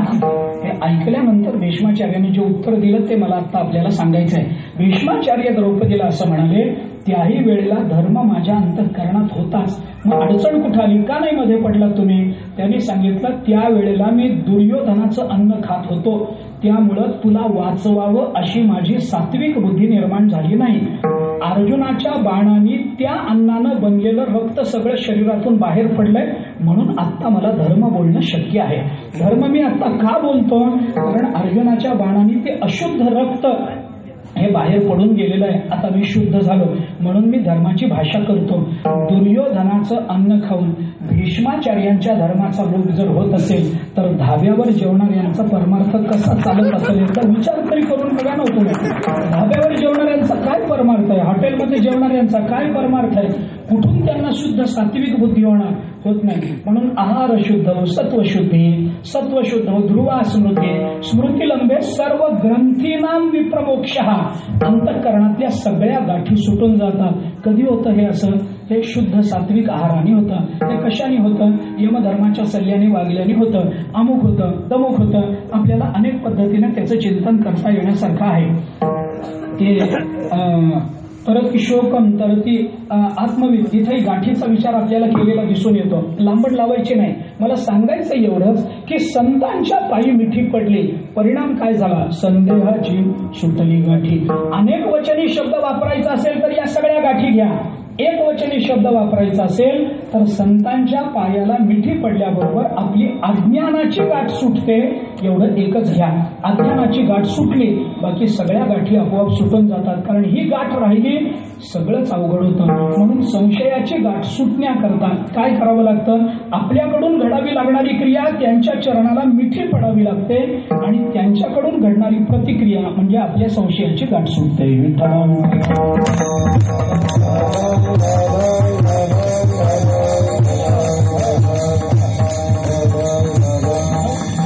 संशयाची गाठ सुटते. आता संशयाची गाठ सुटणं म्हणजे काय? संशय आणि निश्चय याच्या पलीकडे जाणं म्हणजे संशयाची गाठ सुटणे. काय आहे?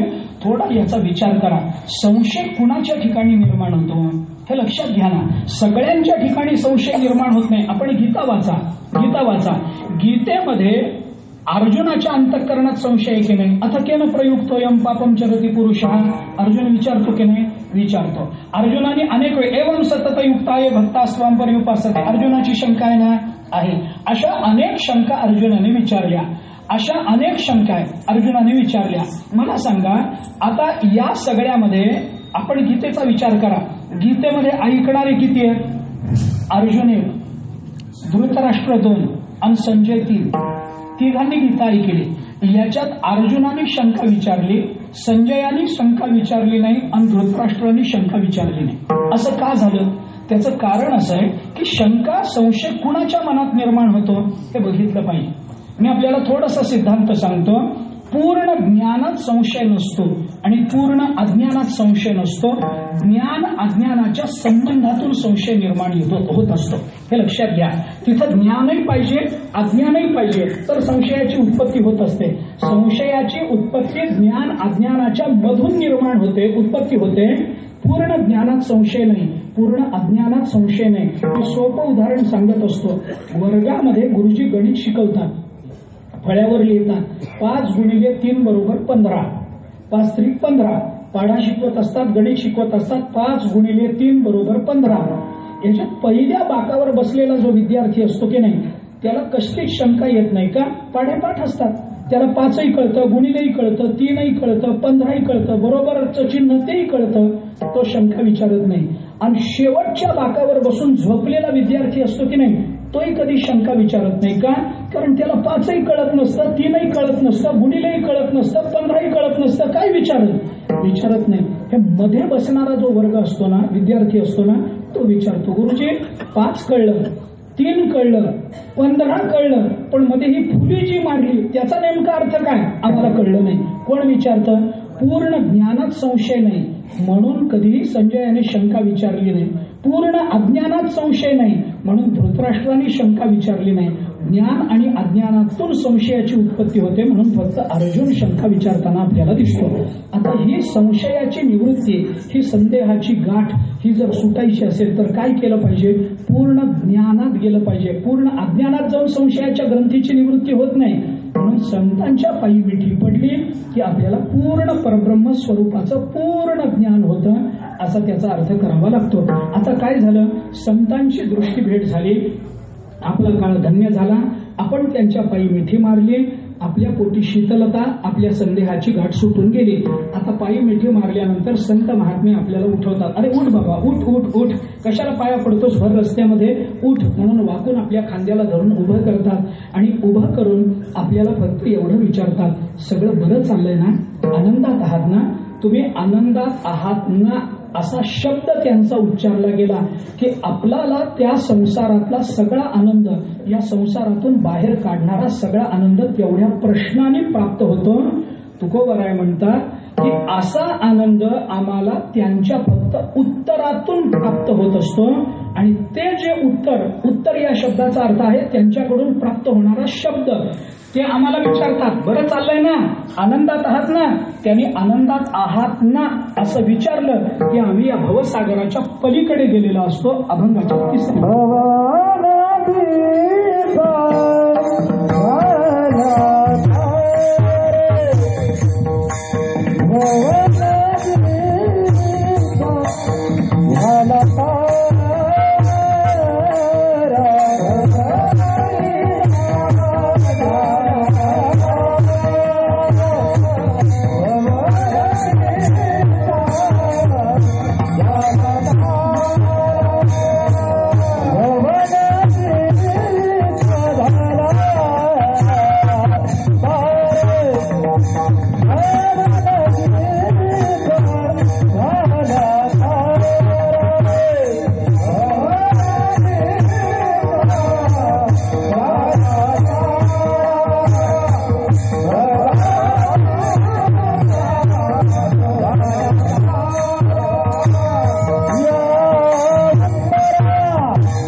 प्रसादे.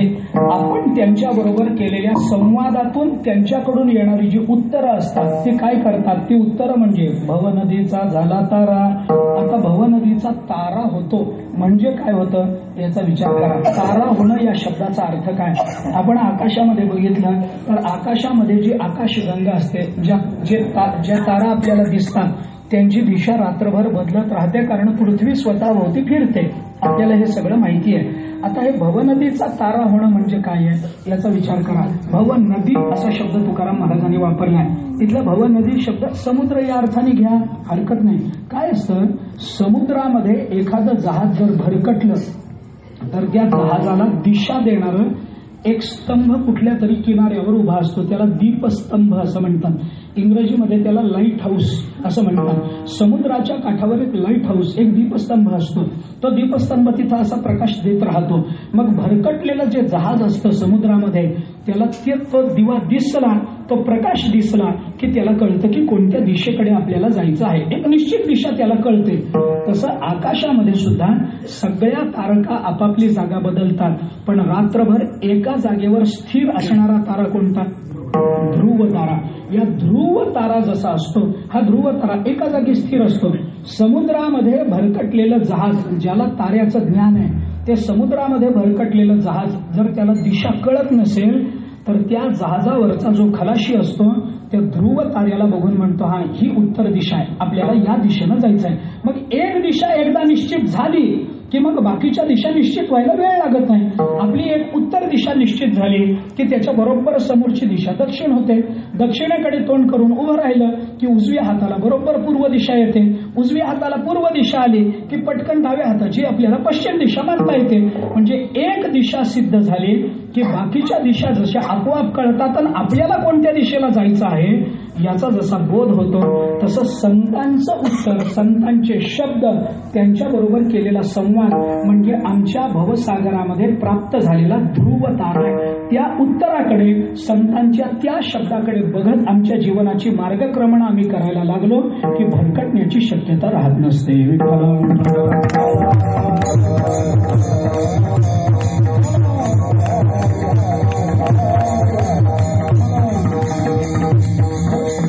तुकोबाराने म्हणलंय, न घालावी धाव मना कोणाची ओढी वचनी आवडी संतांची. मनाच्या मागे धावू नका बाबा, मग संतांच्या वचनाच्या मागे जात जा. म्हणजे काय? म्हणजे योग्य दिशेला तुम्ही प्राप्त व्हाल. संतांचं वचन म्हणून भवनदीचा झाला तारा या उत्तरा प्रसादे.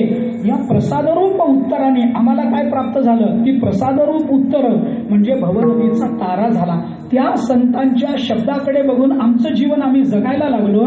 आमच्या जीवनामध्ये कधी दुःखाची प्राप्ती होणार नाही. आमच्या जीवनामध्ये कधी भरकटण्याची शक्यता राहणार नाही. ज्ञानेश्वरीवर ज्याचं जीवन आधारित आहे तो कधी भरकटताना दिसणार नाही. गाथ्यावर ज्याचं जीवन आधारित आहे तो कधी भरकटच नसतो महाराज. संतांच्या वचन मला कधी कधी फार आश्चर्य वाटतं. बोलूनही दाखवतो कधी कधी नाईला जाणं, कुणाला वाईट वाटायची शक्यता असते, पण काय करू बोलूनही दाखवतो कधी कधी.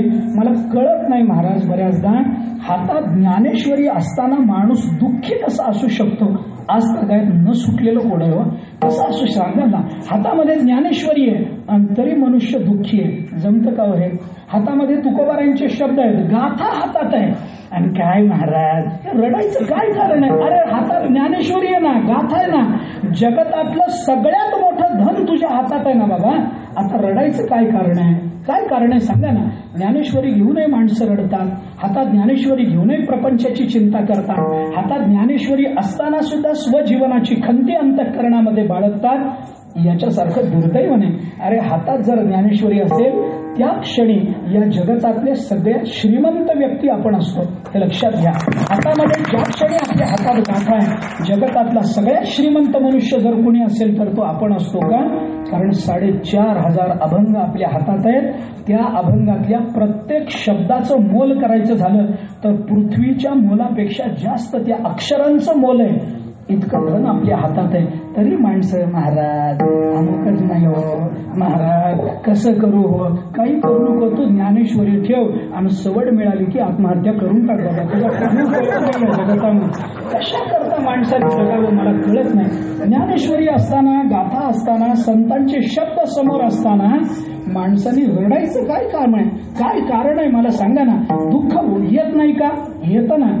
ज्या वेळेला अंतःकरणाला दुःखाची जाणीव होते ज्ञानेश्वरी उघडा ना. ज्या वेळेला अंतःकरणाला दुःखाची जाणीव होते तुकोबारायांचा कोणताही अभंग उघडा, कोणताही. त्या अभंगातून तुकोबाराय आपल्याला जे दिग्दर्शन करतात दुःखाचे आडनावही राहत नाही. ते लक्षात घ्या. ज्ञानोबारायांच्या परिभाषेत बोलायचं झालं तर दुःखाचं नाव नाही आडनावही आमच्या जीवनामध्ये शिल्लक राहणार नाही. इतके ते शब्द आम्हाला समाधान देतात. म्हणून भवनदीचा झाला तारा या उत्तरा प्रसादे. आणि मग काय झालं? आता आमची संतांची भेट झाली, एक आमच्याकडून क्रिया घडली, प्रतिक्रिया आली, आमचा काळ धन्य झाला. आमच्याकडून क्रिया घडली, आम्ही त्यांच्या पायी मिठी मारली, त्यांच्याकडून प्रतिक्रिया आली, आमचा संदेह निवृत्त झाला. आम्ही त्यांच्याशी बोललो, त्या उत्तरातून आम्हाला भवनदीचा तारा झाला. आम्ही भवसागरातून पलीकडे जाण्याच्या योग्यतेचे झालो. आणि एवढं झाल्यानंतर माणसाचा स्वभाव म्हणून संतांना नुसतं बोलत नाही मनुष्य. संत समोर दिसले की काहीतरी मागण्याचा विचार करतो आणि जो संतांसमोर याचना करतो त्या याचनेतून त्यांच्याकडून जी प्रतिक्रिया उमटते ती या जगतामध्ये त्यापेक्षा मंगलदातृत्व दुसरं असू शकणार नाही. शेवटच्या चरणात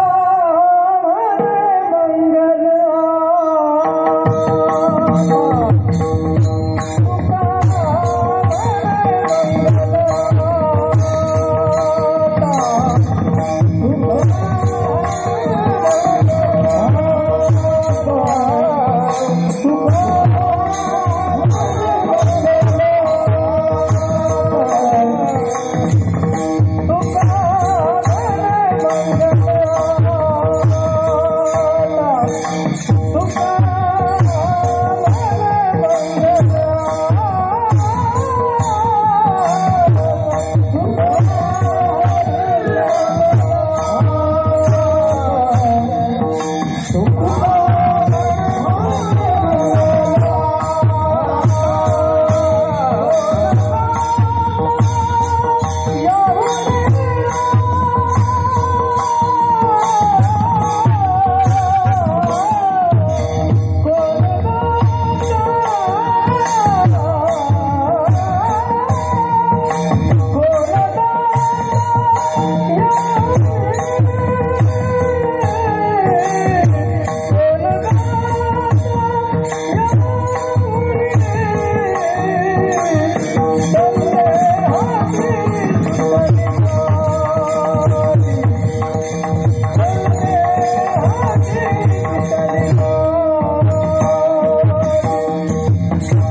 याचनेचा परिणाम म्हणून संत महात्मे आपल्याला काहीतरी दान देतात. त्या दानाची जी प्रतिक्रिया उमटते त्या दानाबद्दल बोलताना तुकाराम महाराज म्हणतात, तुका म्हणे मंगलाता कोण दाता याहुनी, याच्यापेक्षा मांगल्याचं दान करणार दुसरं कोण आहे मला सांगा, असं तुकोबारायांचं म्हणणं आहे. संत आपल्याला काय देत नाहीत महाराज, काय देत नाहीत? अहो सगळंच देतात महाराज. संतांनी काय दिलं नाही आतापर्यंत आपल्याला सांगा बरं, काय दिलं नाही? सत्संगती कथया किम न करोती पुंसा. भरतरावजीने आपल्याला विचारलं, संत आपल्याला काय देत नाहीत? वाटेल ते देतात महाराज, वाटेल ते देतात. आपल्या बुद्धीमध्ये असणारं जाड्य दूर करतात. जाड्यम धियो हरती सिंचती वाची सत्यम मानोन्नतीम दिशती पापम अपाकरोती चेत प्रसादयती दीक्षु तनोती कीर्तिम सत्संगती कथया किंवा करोती पुंसाम. भरतरावने आपल्याला चिंतन करताना सांगितलं, संतांच्या संगतीमध्ये गेलो, दान त्यांनी काय दिलं? जाड्यम धियो हरती. आमच्या बुद्धीचं जाड्य, बुद्धीचा मंदपणा दूर करून टाकतात. सगळ्यात मंद बुद्धीचा म्हणून ठरवला गेलेला रेडा सगळ्यात मंद बुद्धी, पण त्या रेड्याची मंद बुद्धी ज्ञानोबारांच्या संगतीत गेल्यानंतर गेली ना महाराज, गेली ना.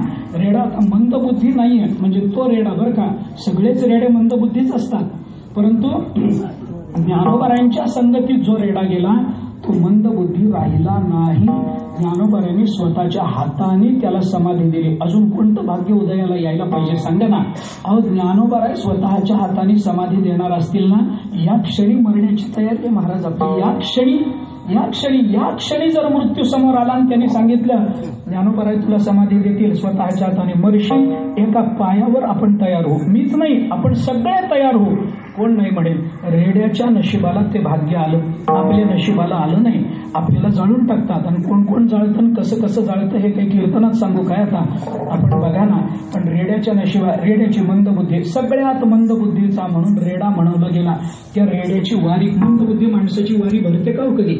आता आपण आळ्याला जातो, वारी भरते आळ्याला, त्या रेड्याच्या समाधी समोर कीर्तन करतो आपण, आपल्याला सगळ्यांना माहिती आहे. आणि त्या दिवशी त्याला रेडा म्हणता येत नाही, तर रेडे महाराज म्हणावं लागतं.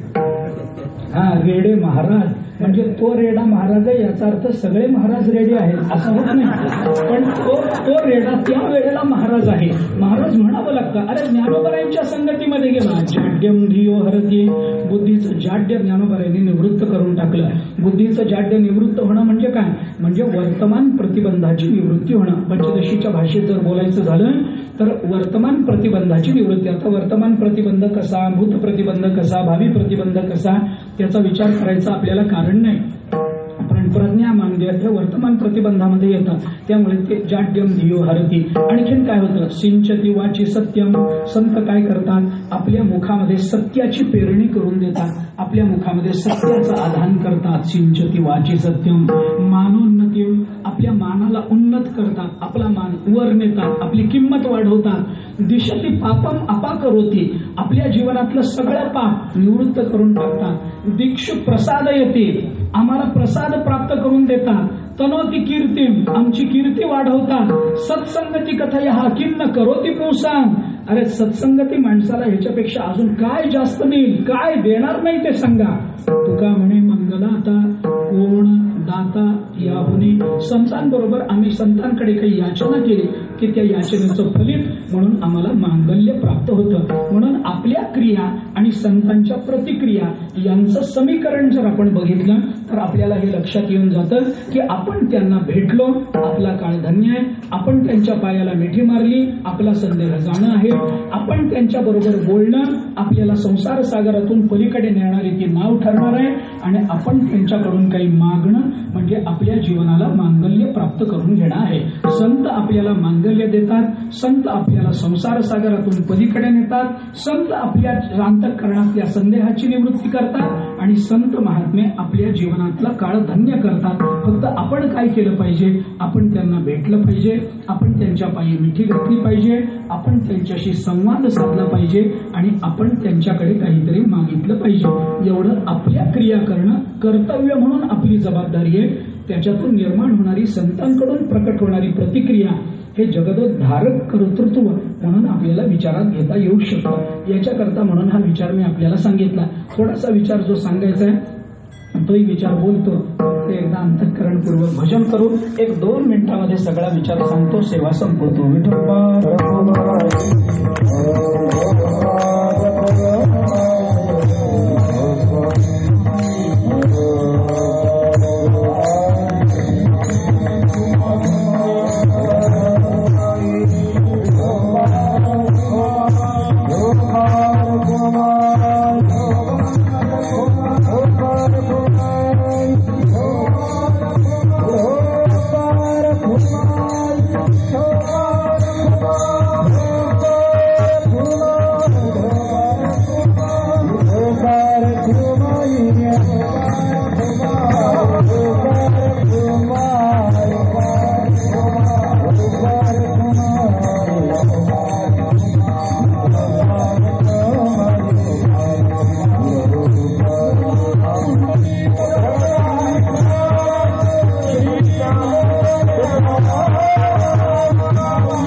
संदेहाची सुटली गाठी झालो पोटी शीतळ. जगद्गुरु संत श्रेष्ठ श्री तुकोबाराय या अभंगामध्ये संतांचं वर्णन करतात. हे वर्णन संतांच्या कर्तृत्वाचं आहे. संत आपल्या जीवनाचा काळ धन्य करतात, हे त्यांचं कर्तृत्व.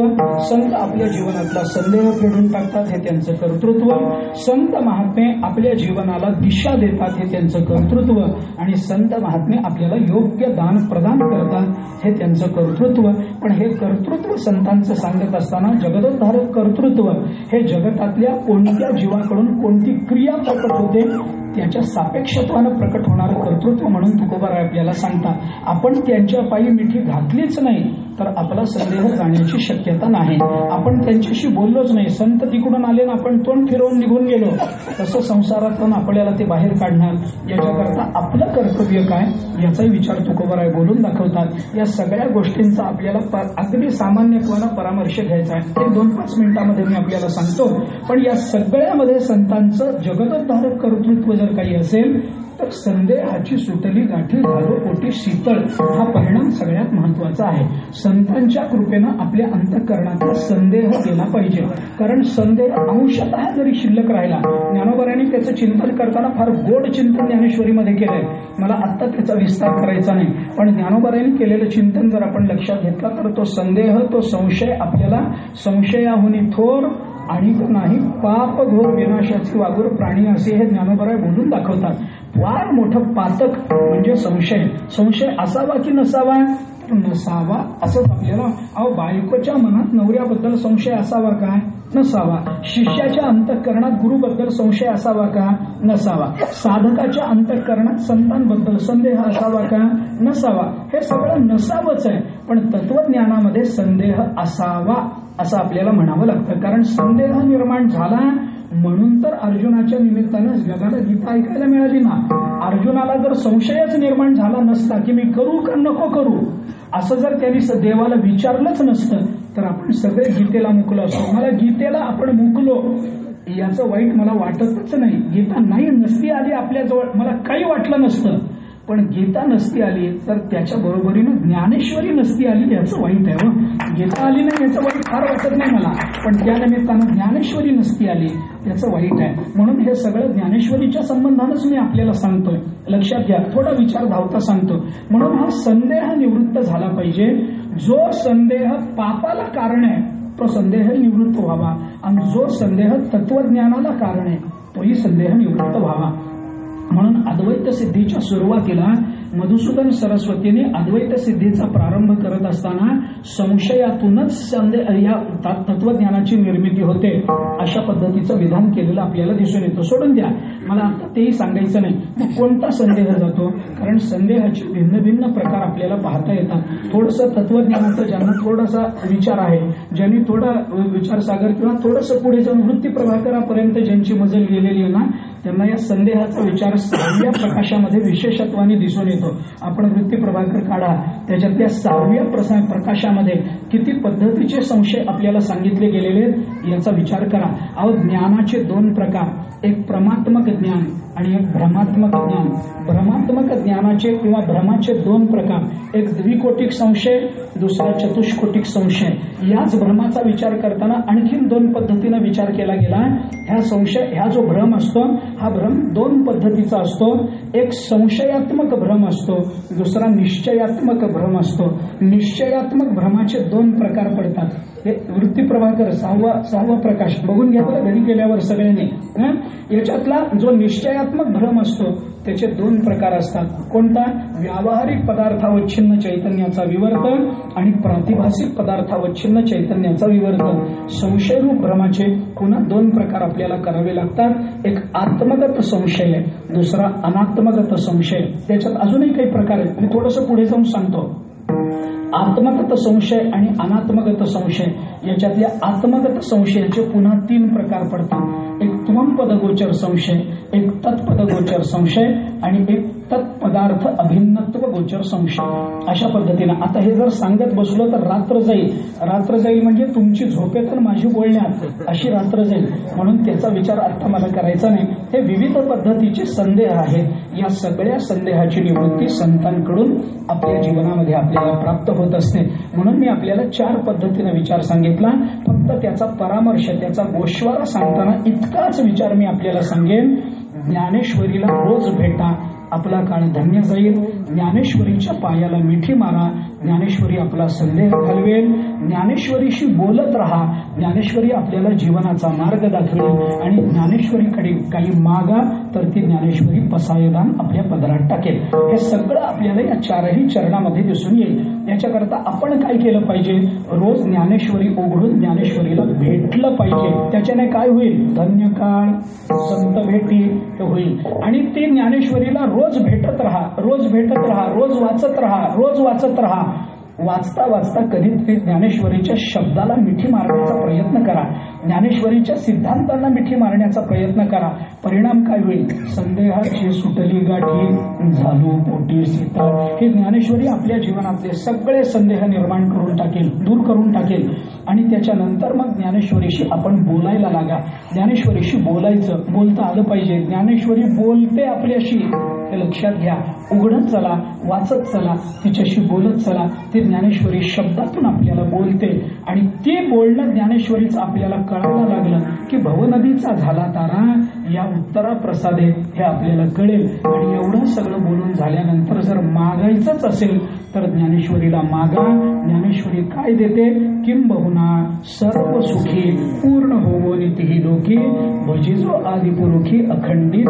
हे ज्ञानोबराय आपल्याला पसायदान आपल्या पदरामध्ये टाकतात. हे ज्ञानेश्वरीचं मंगलदान आपल्याला ज्ञानेश्वरीतून प्राप्त होतं.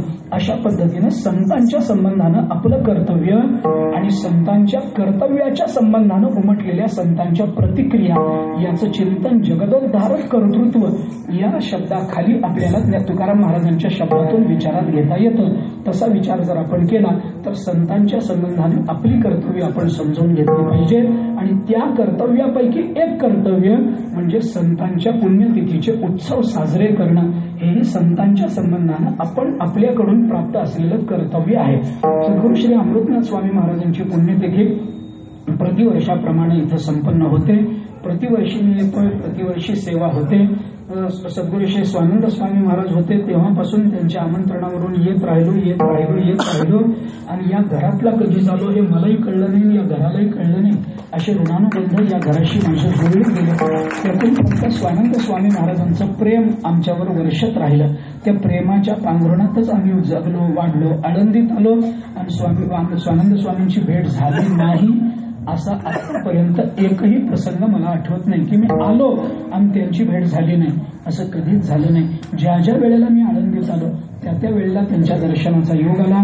त्या वेळेला जवळ बसून अत्यंत प्रेमानं पाठीवरून हात फिरवून, डोक्यावरून हात फिरवून त्यांनी माझी विचारपूस केली. याचाच परिणाम म्हणून असेल कदाचित. पण भवनदीचा झाला तारा या उत्तरा प्रसादे हे आमच्या पदरात कदाचित ज्ञानेश्वरीचं प्रेम आम्हाला निर्माण झालं. कदाचित ती त्यांची कृपा असेल, कदाचित माऊलींची कृपा असेल, कदाचित परंपरेची कृपा असेल. पण हे शक्य झालं हे फक्त संतांच्या कृपेतून घडतं. ही झालेली जी सेवा ती अमृतनाथ स्वामी महाराजांच्या चरणी, माऊलींच्या चरणी आम्ही तुम्हा सर्व श्रोत्यांच्या चरणी समर्पित करतो. आवाज थोडा बसलाय, मला फार स्पष्ट रूपानं काही गोष्टी आपल्यापर्यंत पोहोचवता आल्या नाही. त्याबद्दल आपल्या सर्वांची अंतःकरणपूर्वक क्षमा मागतो. झालेली सेवा तुम्हा सर्वांच्या चरणी समर्पित करतो. वाणीला विराम देतो. ज्ञानेश्वर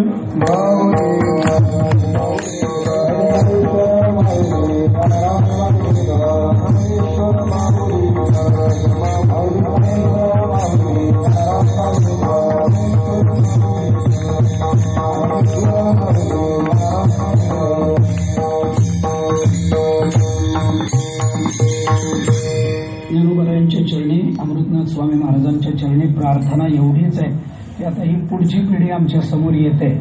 हरिभक्ती परायण आदरणीय पुरुषोत्तम महाराज यांच्या प्रेरणेतून, यांच्या मार्गदर्शनाने हा उत्सव सुरू जरी असला तरी सगळ्यांना पुढे दिसतात ते आमचे प्रभुराज महाराज दिसतात. त्यामुळे अमृतनाथ स्वामी महाराजांच्या चरणी, माऊलींच्या चरणी, स्वानंद स्वामींच्या चरणी प्रार्थना एवढीच आहे की या संतांनी प्रभुराजला दीर्घ आयुष्य द्यावं, त्याच्याकडून ज्ञानेश्वरीचा गाथ्याचा भरपूर अभ्यास करून घ्यावा, त्याला अनंत आयुष्य देऊन त्या अभ्यासातून त्याची कीर्तनं फुलावीत, त्याची कीर्तनं त्यांच्या परंपरेला साजेशी अशी व्हावीत आणि त्या कीर्तनातून ज्ञानोबाराय तुकोबारायांचं मनोगत समाजापर्यंत पोहोचवण्याचं सामर्थ्य त्याच्या अभ्यासातून त्याला प्राप्त व्हावं. आणि तशी कृपा या संतांनी प्रभुराजवर, चिरंजीव प्रभुराज महाराजांवर करावी.